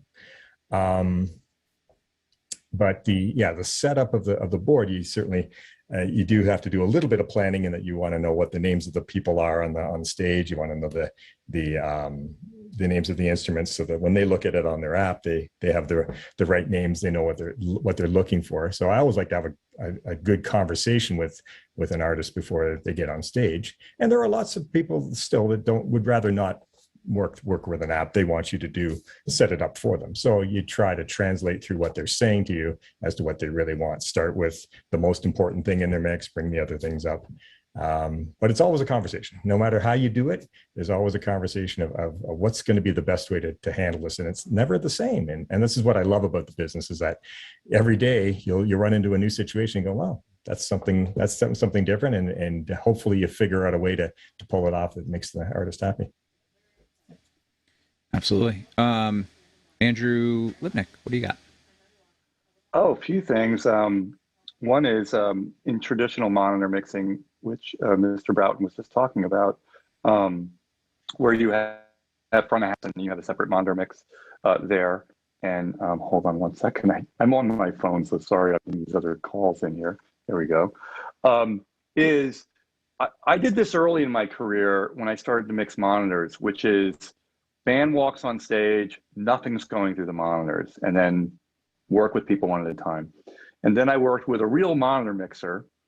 In my estimation, he was a real monitor mixer, who said, if they're in front of a vocal mic, make sure before they hit the stage, that vocal mic's up and sounds good in the monitor. Start there. Start with their own instrument in the monitor. Well, not own instrument, their own vocal in the monitor. Because not every instrumentalist wants their instrument in their own monitor. And what I realized in doing that was the band got on stage and was more confident in my abilities because I had a good starting place. And then they would make requests. Oh, I want to hear a little bit more of him, a little bit more of him or her, or whatever it is. But I'd start with their own vocal in their own monitor. I got pretty good at kind of guessing, okay, I know this band a little bit. They have background vocals. So here's their own vocal in their own wedge, and they're going to want to hear that person at around 60 or 75%, somewhere in there. So I'll just put a little bit of that in. That's a judgment call, because that sometimes can get you into trouble, but that's another way to do it. Then the other thing I wanted to bring up, and this is slightly, I think, on and off topic, which is we'll talk. I know you're going to talk about mixing monitors from front of house at some point. What about mixing mains from the side of the stage? Because that's a real thing. And the first time I had to do it, I hated life big time. And the guy who was making me do that said, "You need to learn this skill." I was a young engineer, and he's like, "This is just going to come up. They're not going to want you out front. You're going to need to learn to do this from the side of the stage. Hey, and look, if there's a band on stage, it's even easier to do their monitors." But mixing mains from the front of house was a big deal. And that actually is something we should all learn how to do if we mix mains. I'm just throwing my 2 cents in there about that. No, that's a great point. Absolutely. Those unideal situations where you can only be side stage. A lot of wedding bands that I used to mix for, that's what we had to do, because you're not going to set up in the middle of the dance floor as the front of house person. Nowadays, as we talked about technology and how digital consoles, if you can hook up an iPad app to it, then that makes your job a bit easier, because you can walk out there and tweak. And then even during the reception, or if it's a wedding band or whatever you're doing, you can walk around and you're just a guy holding a iPad and playing with it. So yeah, those are definitely important points, Andrew. Thanks for bringing that up. As well as your tip of start minimal. I think very early in my career too, I would try to guess what people wanted in their monitor based on what I would want in my monitor when I was performing. And once I stopped doing that and going that minimalist route as well, where I just give everybody from the, and this is again assuming we have a sound check like this, it's not a festival situation, not guerrilla style, like have to get it done as fast as possible, but where you're actually getting the time to do a sound check. I do the same kind of thing. I start with just vocals in the person's monitor right in front of them, and then build the mixes from there. Usually going through, one instrument at a time, one input at a time, getting the up, down, whatever it is until they're comfortable. And that also depends if they're on ears and wedges, how some of that goes, or a mixture. I end up doing a lot of shows where I have a mix still of wedges and ears. I saw Michael's hand up, so I want to make sure we hear what he has to say. A couple things. One, first of all, with digital, being able to take an iPad right over next to an artist and listen right at the wedge with them to get the changes that they want, man, what a game changer that was. I loved it. Absolutely loved it. But because I was going to say this, and Andy kind of beat me to it. I learned in my day, or in probably Andy's day too, we had to start at monitors. You weren't allowed to start at front of house.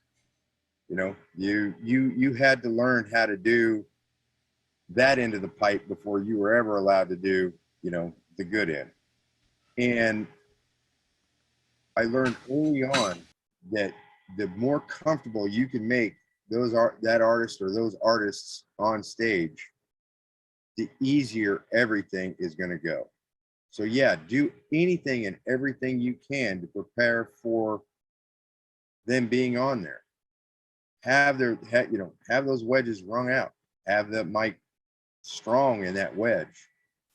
Let them tell you, hey, yeah, no, that's too much. Bring that back down. So on and so on.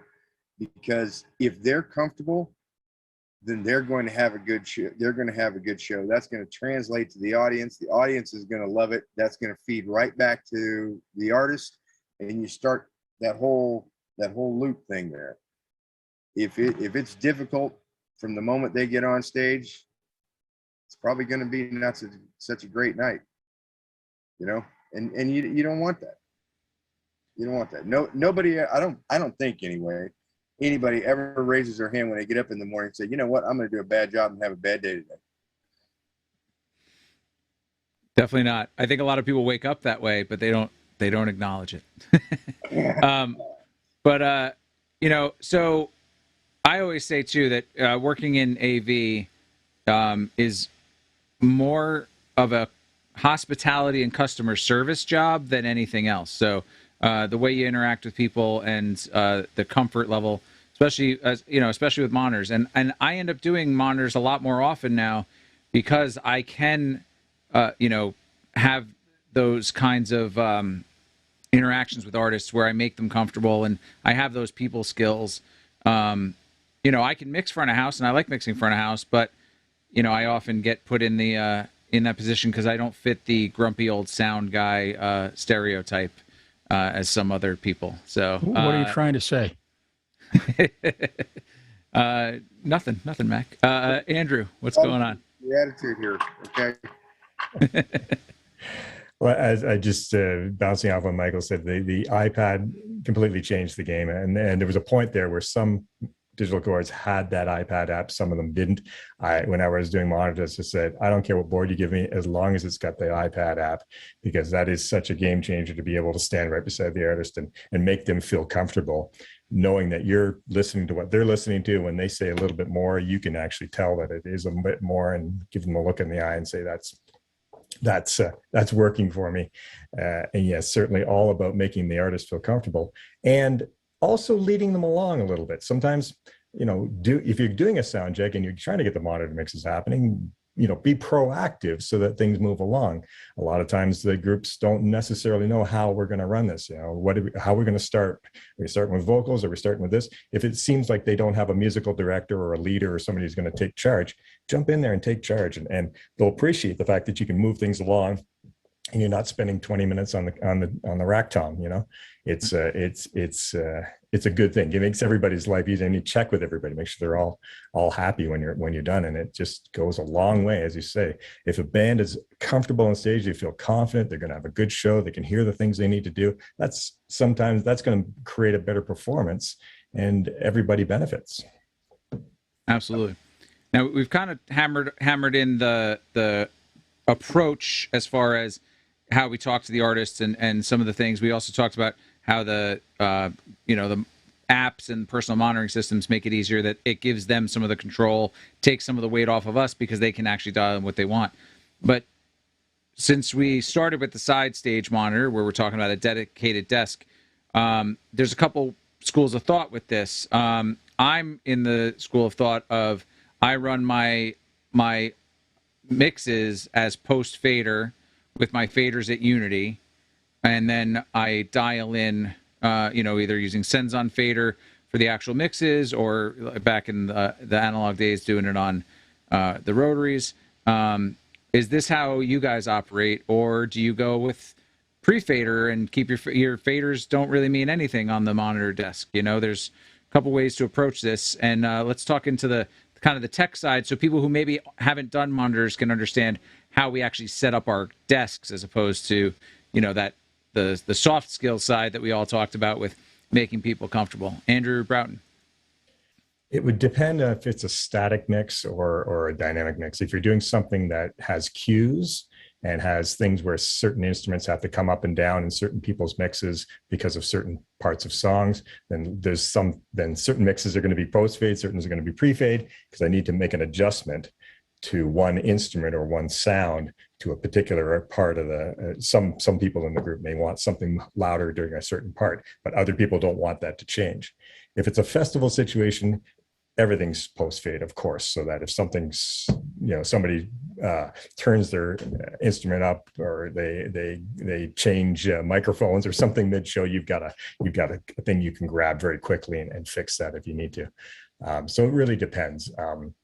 Now, if you're doing front of house and monitors off the same board, then you definitely have to go pre-fade on the monitor mixes, most likely, other than music tracks and some things like this. But it's like a lot of things, it depends. You want to be able to understand how to do both of those things. Right. Yep. And I was going to get we're going to get to the front of house monitor mixing in a second, but yeah. Sorry, one very last thing.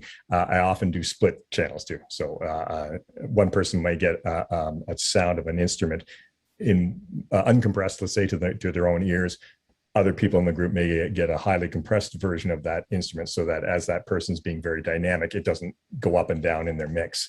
Or perhaps a different EQ setting if somebody likes a super bright signal on something, but everybody else wants a different sound. I'll use double channel. So it's really nice to have a board that has a lot more channels than you need for the instruments that are on stage. Use 2 channels per, 2 or even 3 channels per instrument. Absolutely. Michael, you had your hand up? Yeah, I was just going to say, I ended up doing an awful lot of hybrid, and what I mean by that is I've got wedges and ears at the same time. So I tend to leave I leave it pre-fade, because more often than not, I end up having to use the left-right as yet another in-ear mix. So I need to be, for that, I need to be able to have that part post-fade. Interesting. Okay, that's interesting. So if you run out of aux buses, you've got at least your left-right that you can also grab for another pair of in-ears. Yep. Marty? So I have a question actually for people who do dedicated monitor mixing, because I've only done it from front of house. And tablets have been a game changer for when you're mixing for wedges, absolutely.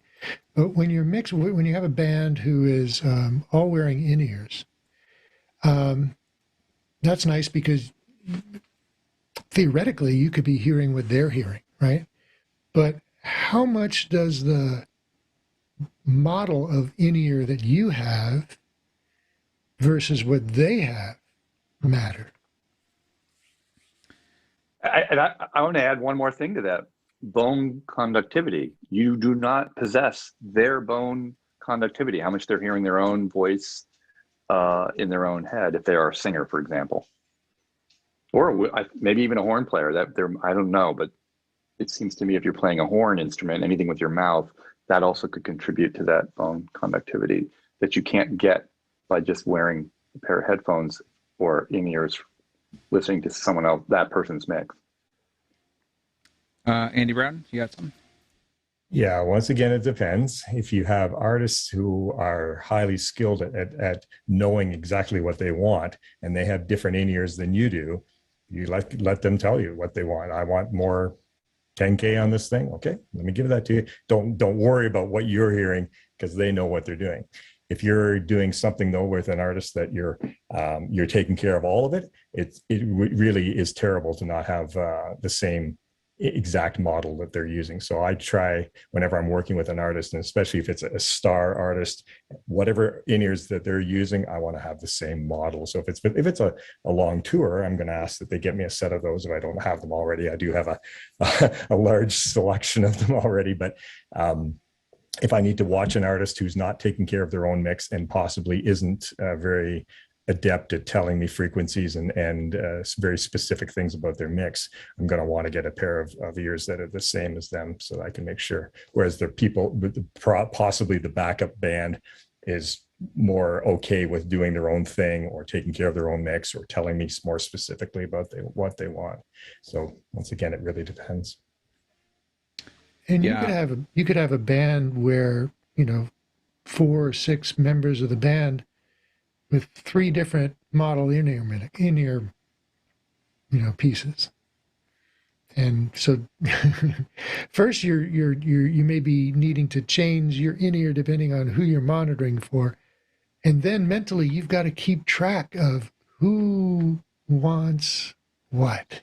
Or not just which inputs they want, but how they want them to sound. Yeah, it's definitely mixing by memory. So when they say it's this, I very often will listen to a mix that's completely unmixed, unlistenable. Like you can't turn it up very loud because it's awful to listen to, and that's exactly what they want. So you got to just remember, it's not what you want, it's what they want. So you got to remember that, okay, that even though that sounds bad, that's the way it should sound. So next time we do a show, let me see if I can get that dialed into that same sort of sound that they seem to enjoy. Yeah, it's different for everybody. From JH Audio and I were just talking about this 2 days ago. 2 days ago, it was Friday. Anyhow, And the compromise that he and I both ended up landing on was finding a pair of in-ears that were very, very even across the board. You know, they didn't have any extra drivers for low end or any extra drivers. They're very almost flat sounding, so that when you do have a artist that, you know, some of them are on Roxanne's versus JX16s versus the little 7s or 10s. What are you going to do? You're going to keep swapping out pairs? You can't do that, especially during the show. You don't have time for that. So you just get a pair that, you know, they may not have a whole lot of low end or high end. They're just middle of the road, and that's what you end up having to go with. There's no real easy answer, I guess, is what it is. You just try and go middle of the road and carry on. And try and have that conversation with them. You know, Yeah. if you can't really tell what they're listening to, go, is that bass sound good to you, or is that too much? You know, if you know that their in-ears are different in low end, especially, or top end, say, is that sounding a bit crunchy to you? Do you need me to take it off? And try to have that conversation so that you can remember what it is that they like. Yeah, absolutely. That's it is a lot of memory. You know, especially if you work with an artist, you know, in festival situations where they're bringing their own buds and using sometimes even their own transmitter and receiver racks, or we're just handing them packs and they're putting their buds in. Typically, what I'll do is I'll EQ the instruments if it needs it to what I think sounds good in my ears, and if they don't like it, usually I start flat with nothing. But then if I put it in my ears and all of a sudden the guitar sounds like a buzzsaw, you know, okay, maybe I'll tame some of that and say, hey, does that sound better? Or if I see that they're struggling to get something, you know, from me that they, you know, in their ears, I'll make little corrections based on what I'm hearing. I don't know for sure what it is, but once they tell me it's right, I just make a mental note. Okay, this guitar is, you know, definitely thinner than I would normally like, or this is whatever it is. And just make those mental notes of like, okay, this guy likes it to sound, this musician likes it to sound this way, this other musician likes this, and make those mental notes the same way I would on wedges, you know, who wants what, and dial it in. And then as long as I kind of lock it into my memory of how it sounds on my ears, at least I have, you know, some sort of reference, because I know what my ears sound like. So at least I can say, okay, my in-ears, you know, normally the music I'm familiar with sounds like this, and they want less of this or more of that, more high end, whatever. And again, it really doesn't matter what it sounds like in my ears, because they have to be happy with what it sounds like. So I do a lot less of making things sound great in my ears than I do just making sure that they're happy. Now on wedges, I always keep a Q wedge when I'm doing monitors right next to me, and then at least I can tune things so they sound good through the wedges that they have on stage, and I can cue up what they're hearing and have a pretty decent representation. Obviously, I'm not standing next to them while the show is happening, but I can at least have an idea of what each instrument sounds like. I kind of don't like using the iPad next to the artist when I'm doing monitors from side stage. I'd rather stay at the console and dial in what they want. But when I do monitors from front of house, I typically will start with the iPad at the stage and get them what they want and have that conversation, because I feel like if I'm 100 feet away at front of house, we're not connecting, and I want to make sure that they see that I'm giving them what they want, and that I'm understanding when they tell me, oh, I need a little more of this or I need a little of that. Then I will go next to them and I will try to hear what they're hearing, so that when I get back to front of house and I do have a Q wedge, I can kind of listen to that and say, oh, okay, it sounds a little different on stage, but now I know what they want, and they got it. But I don't do the iPad so much when I'm side stage. Andrew, did you want to add something?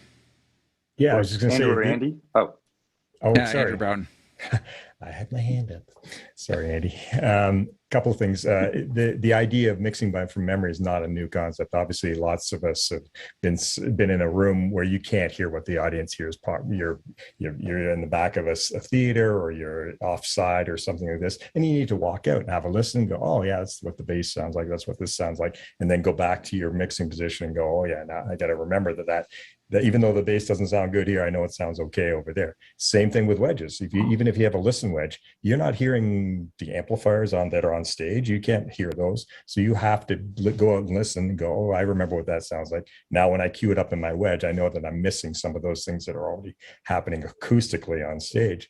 So yeah, mixing from memory is not a new thing. It's the same thing with in-ears. You know, I finally gave up having a cue wedge. I worked with one company back in the early 2000s. They kept forgetting to send me one. And I got so used to it and realizing that all I was doing was mixing from memory anyway when I was walking out there, that it didn't, you know, I had headphones if something was getting, you know, really squirrely. But other than that, you know, as long as I'm paying attention and looking at the artist, that was all that mattered. Andrew Lipnick, and then we're going to move on. Go ahead. Yeah, sure. And this hasn't been said yet, I think. And I don't mix a lot of monitors these days, so the other people who do should chime in on this.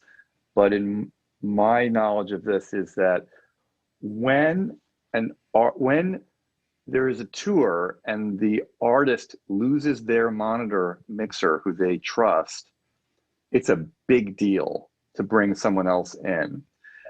I would contend that the front of house engineer is actually more replaceable than the monitor engineer on the kind of tours I'm talking about. At least that's what I've heard. Unless you're Julio Iglesias. Oh, we don't have to talk about it. I think I know what you're talking about, but we won't go there. Yeah, let's not even go there. Mike. Yeah. Marty, you have your hand up? Yeah, I just got to jump in. We cannot have a talk about in-ear monitors without mentioning room sound. Ambient mics. Yep. Amen. Surprising how many people don't use those and don't care. Right. And yet Mono, once they stereo, discover it, where would those mics be? What kind of mics makes all the difference? Yeah, like Andy just said, there's a lot of people who don't want ambience in their ears at all. Really? Just because they're not used to them, or they're used to doing these, different city every night kind of things, and it's inconsistent unless you're packing your own or have your own monitor person, who's going to bring that in for you. And getting the ambience right, that's a hard thing to do in sound check when there's no audience to blend it in with. So there are people who actually don't want as much of that ambience. When we do have them, we use them. I mean, often shotgun mics, on the stage, facing out into the audience, so they can hear the audience. Sometimes we even set up talkback mics that are just for everybody on ears at the different musicians' positions. That's called a ghost mic. Yeah, the ghost mics, exactly. So, it really depends. If you're in a festival situation, though, there's like zero time for almost any of that. So a lot of that goes out the window. I do want to make sure sorry. I just wanted to add this last thing. If you're talking about that, immersive audio has come to monitor mixing. The Klang system is one of them. I wouldn't be surprised if Dolby Atmos actually comes to that, because it does add a lot of complexity, but at least you don't just have two sources in your head at that moment. You have multiple sources in your head. Anyway, that's a discussion for another day, I think. Yeah, again, in like a festival kind of situation or a house of worship, you're probably, where you have different volunteers bouncing in. That's not going to be a very efficient way to do it, And the cost is pretty astronomical. Oh yeah, right. But ambient sound in ears is really important because, well, for at the very least, this one ear out is the absolute worst thing you can do for your head and for your ears. As an artist who does this every night, you should never do this. Yeah, because the difference in sound volume and quantity is just awful for your hearing. There's plenty of common. big name artists that still do that do exactly that every night. I just mixed for one a week ago. Right. But the question is, why do they do it? And if you ask them, they'll probably say, because I'm missing the ambience. I'm missing a sense of the space because of the lack of ambience. It's that important. Yeah. Sometimes they like to hear the house, and I find artists that use a lot of low end will typically will do that sometimes. Andrew Broughton, I'll let you have a comment on this, and then I want to talk about monitors from front of house, because as we talked about, as you mentioned, Andrew, that it all depends how you do. If you do a post fader, and you said in a festival situation, yeah, obviously it's a post fader with faders at Unity kind of thing.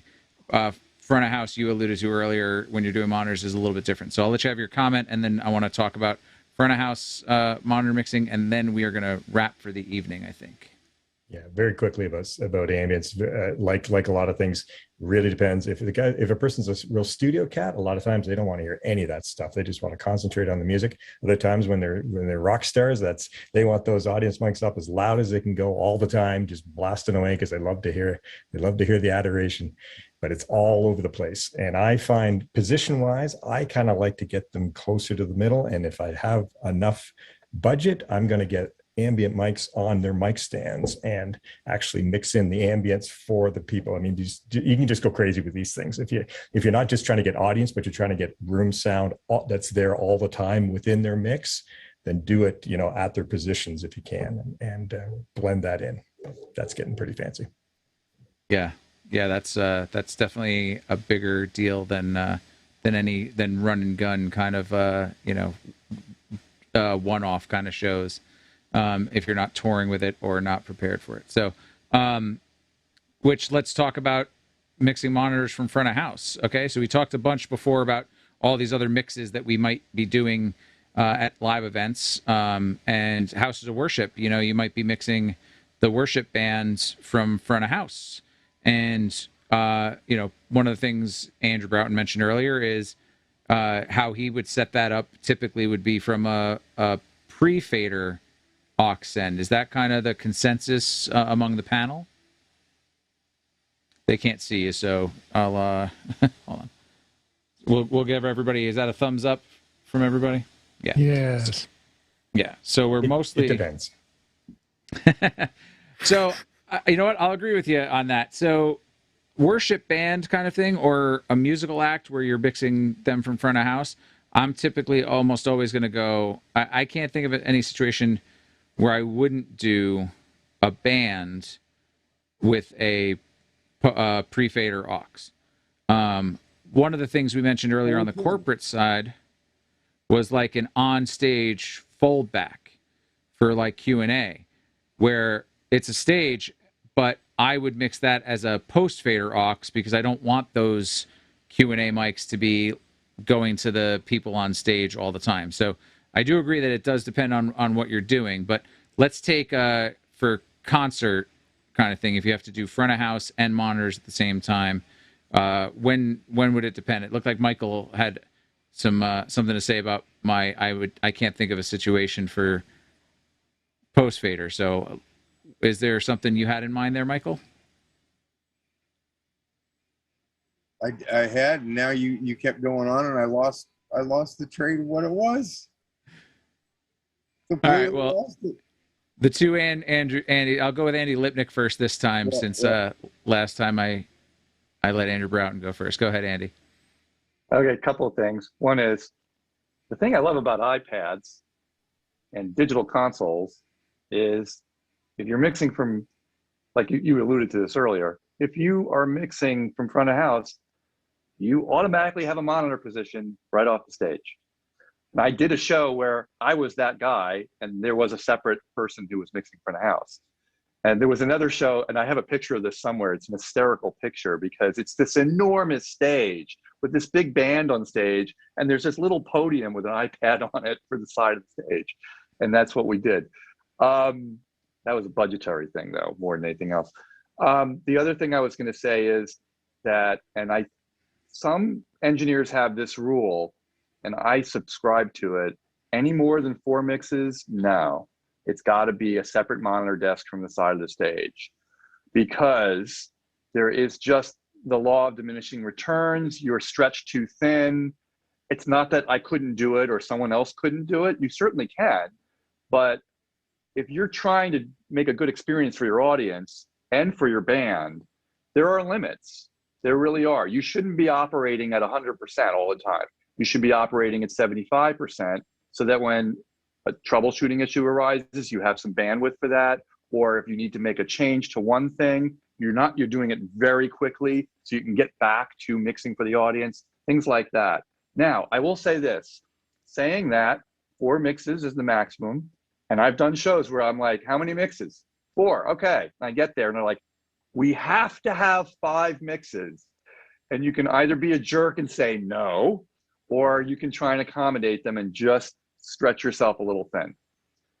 That is I'll get off my soapbox now. Okay, good points. Andrew Broughton?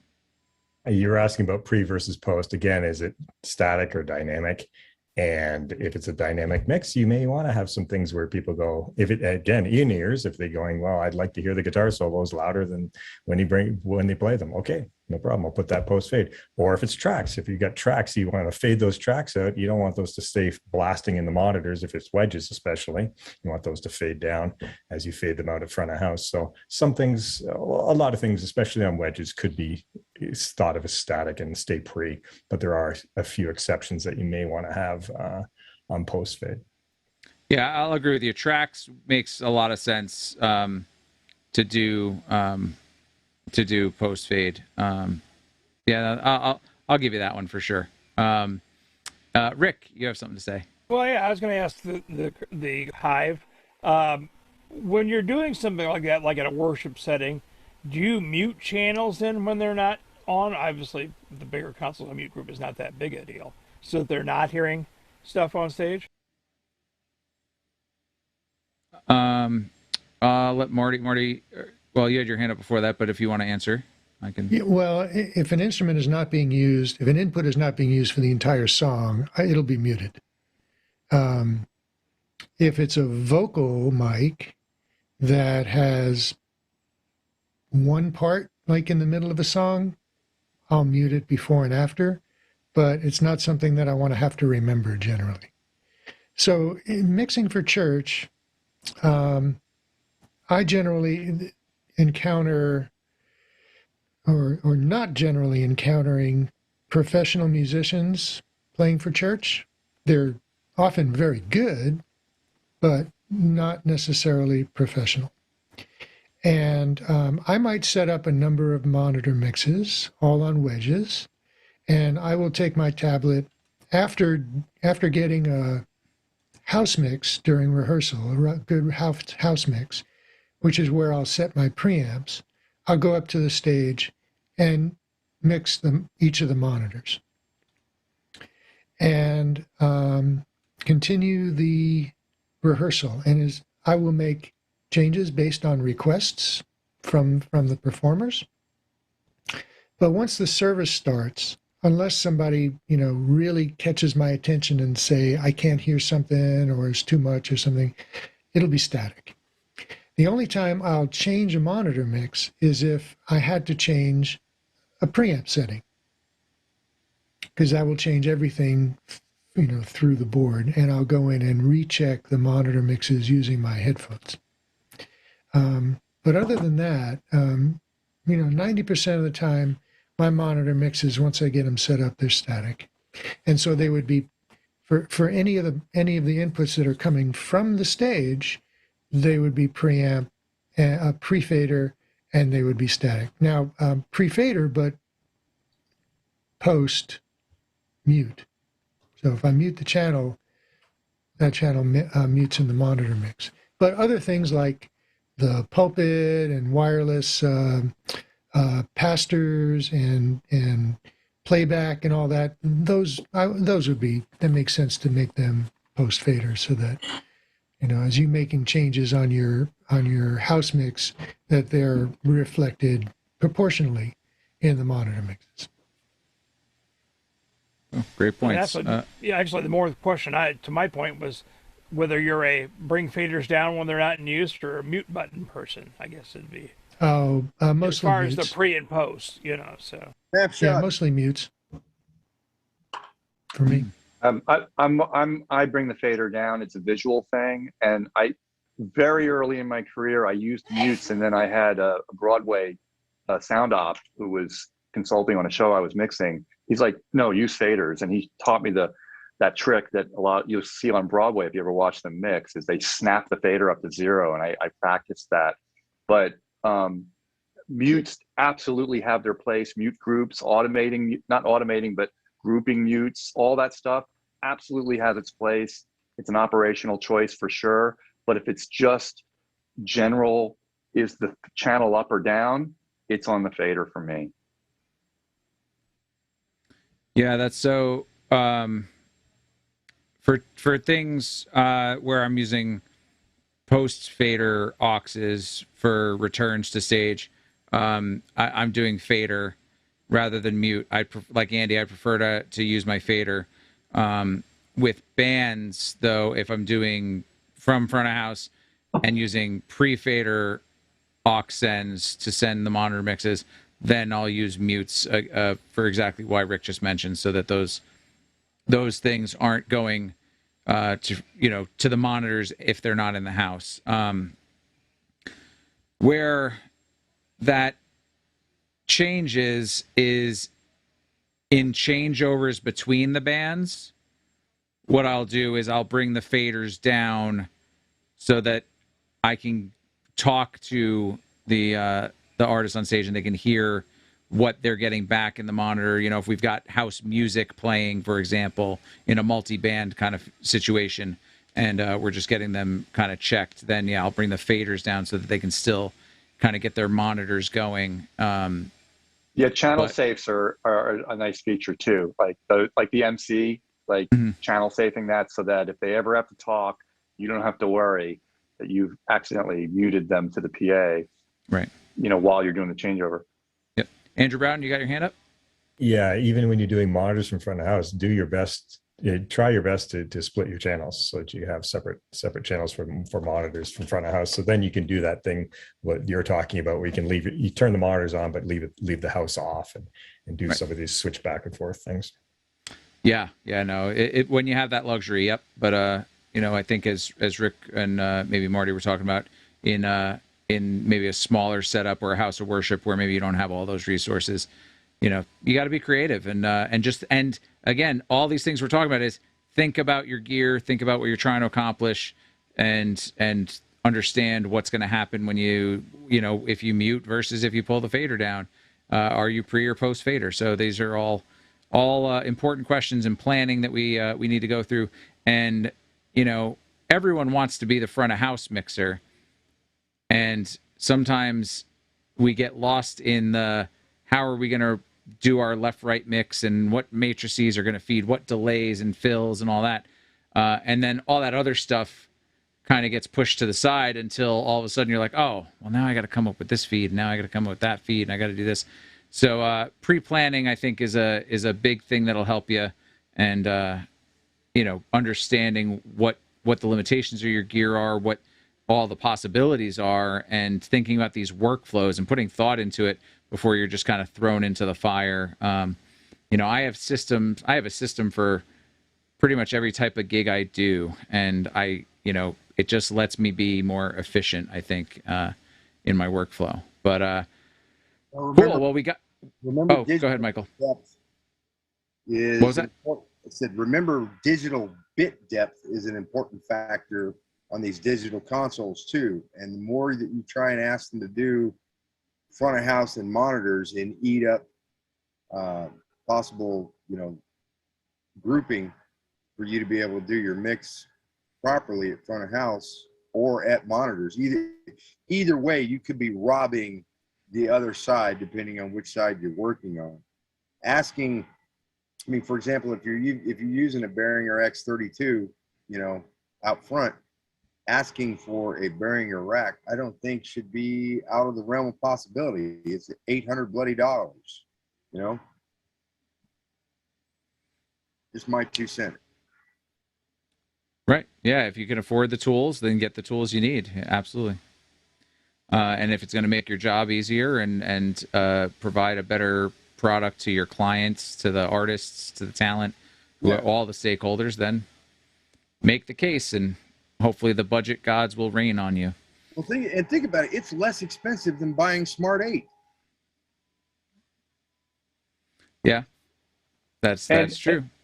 And I'll real quickly, because I know, Ed, we got to wrap up soon, is that I do this gig every year. Well, I was doing it every year up until COVID, but this gig every year, there is a band that they hire every year. It's the same band, and it's for a corporate event. And they show up with a Behringer rack for their own in-ears, monitors, and all of that. They handle that part of it. I don't do their monitor mix from out front. And I show up with my Yamaha QL1, and I purposely have my Behringer X32 producer to just mix the band so that we can tie our systems together. And I just feed that into my QL to feed the house.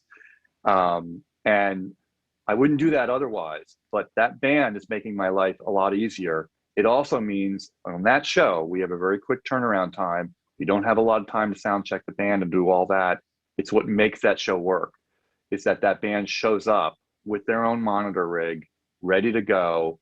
I just have to be prepared out front to take those, to interface that to the system, and then we can go. And the first year we did it, it took about an hour and a half. The second year we did it, it was like, I think 20 or 30 minutes tops. And it was to get that going during and be ready for a rehearsal. So. No, that's great. Absolutely. Great workflow. Great idea. Anything that saves you time and makes it easier without being lazy. I'm going to say that. I'm going to throw that in there. Easier without being lazy.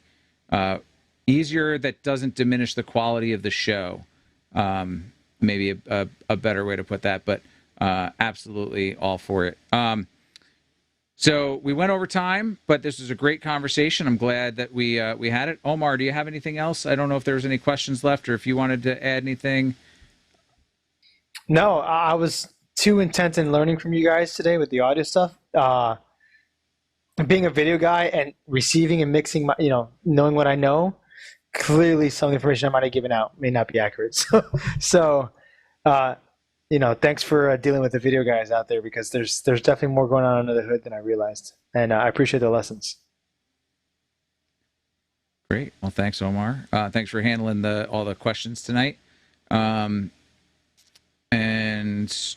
do you have something going on this week on the podcast that you want to just mention? Or I know you've been working, you've been out of town. He actually just came off a flight, raced home to get on the show in time. So I know Omar is definitely tired, but I'm not sure what you got coming up Wednesday, and maybe we want to talk about what you have next week here on AV Tech Talks, because I know you booked something really cool. So Wednesday's up in the air right now. We're everybody's working, which is good. So we're locking something in. It may be another discussion that I have an idea with Ricardo Hicks and some other guys. But if the presenter we have does confirm by tonight or tomorrow morning, I'll definitely be posting that out. As far as what we have coming up next week on the AV Tech Talks, if you guys watched our podcast that we just did last Wednesday with Sonoran, we're doing the Coyote playback, so between the Flex and the server, and the newest version of it is now available to see it, and we're going to get a full demo, full walkthrough of the entire server and how it works out. And you guys are having a 2-hour opportunity to kind of ask questions to Dave directly, who is the creator, founder, programmer of this program, between the Flex and the server, and really kind of get into the nitty-gritty of this new playback option that's out there for you guys, created by a media server operator to cater to that media server need, with higher 4K resolutions, multiple outs, sending 4K outs or 2K out or even greater than that, but within the SMPTE standards. So we're going to get a chance to really sit down and talk to him and really dive deep into that programming and what he's created for us and kind of the version he's at now, which I think is version 3, if memory serves. But that'll be this Monday coming up. We'll do a thing tomorrow. By tomorrow night, we'll have an event out there so you guys can kind of check Tech Market there. There's a bunch of cool stuff with that product, especially On the hybrid side, if you guys like to do NDI stuff, there's a whole plethora of options for NDI to be taken out as well. So it's a very media server kind of oriented playback system. Flex works more with the smaller kind of stuff. And there's also a free option. We'll share the link with you guys as well. If you want to download the free option, it will do a single output. So you can really just play with the GUI system, get to learn it. And then when you want to go to that more advanced 2 outputs or dual or 4K outputs or 4 separate outs, 4 1080s, you have the option there to go upgrade to those products. So that's kind of the rundown of that show that's coming up. But if you guys are interested, we'll have it posted tomorrow. Coyote from Sonorian Video. Great. Yeah, I'm looking forward to that. I haven't had much time on the Coyote stuff, so I'm definitely looking forward to that deep dive. I'm going to bring my questions, and hopefully it'll be a really, really enriching learning experience. So with that, we're here every Monday night, 7 to 9 p.m., AV Tech Talks. You should join us on Discord, where we continue the conversations. There's a huge community over there. Lately, it's been great. I've actually been seeing people posting jobs and getting work, and it's been this really great opportunity over there. So make sure you join our Discord server. I dropped that link in the chats just now. So definitely join that. I also want to take a moment to thank DVE Store for their continued support. No matter if you're watching us on the Zoom webinar or on Facebook or on YouTube, we are pushing content in 1080p, and that's thanks to the support of DVE Store. So check them out at dvestore.com. Let them know, hey, I heard about you guys from AV Tech Talks. They love to hear that kind of stuff. And you can find all your digital video equipment. They've got audio equipment too. Anything you need for streaming, you can find at DVE Store. So go check them out. Guy and his team are wonderful. That's dvestore.com, and let them know that Ed, Omar, Chris, and Disa from AV Tech Talks sent you over there. They'd love to hear that. So with that, also, I want to just take a moment to thank our panel. Thanks, Mac, Andrew, Marty, Rick, Michael, Andrew. Also, a couple of guys jumped in after the start. Justin had to leave, and why am I blanking on who else was here? Somebody else is here. I'm glad I said their names at the top of the show, because I forgot them now. Who left on us? Who had to? Oh, Dave. That's right. Dave had to go get dinner again with his client. Angelo. And Angelo, right. Thank you, Mac. I appreciate that. I have such a horrible memory. So I want to thank them for all the input. This was a great discussion. I hope that the audience took something away from it, thinking about all these extra audio routings besides your main left and right that you might encounter on these hybrid events coming up, so you can get prepared. If you're not an audio person, reach out to someone so they can help you. Reach out on our community, because we'd be glad to kind of help you work through some of those things that you're having trouble with. But with that, I just want to say goodnight to Facebook and YouTube, and we'll see you all next week. Thanks for joining.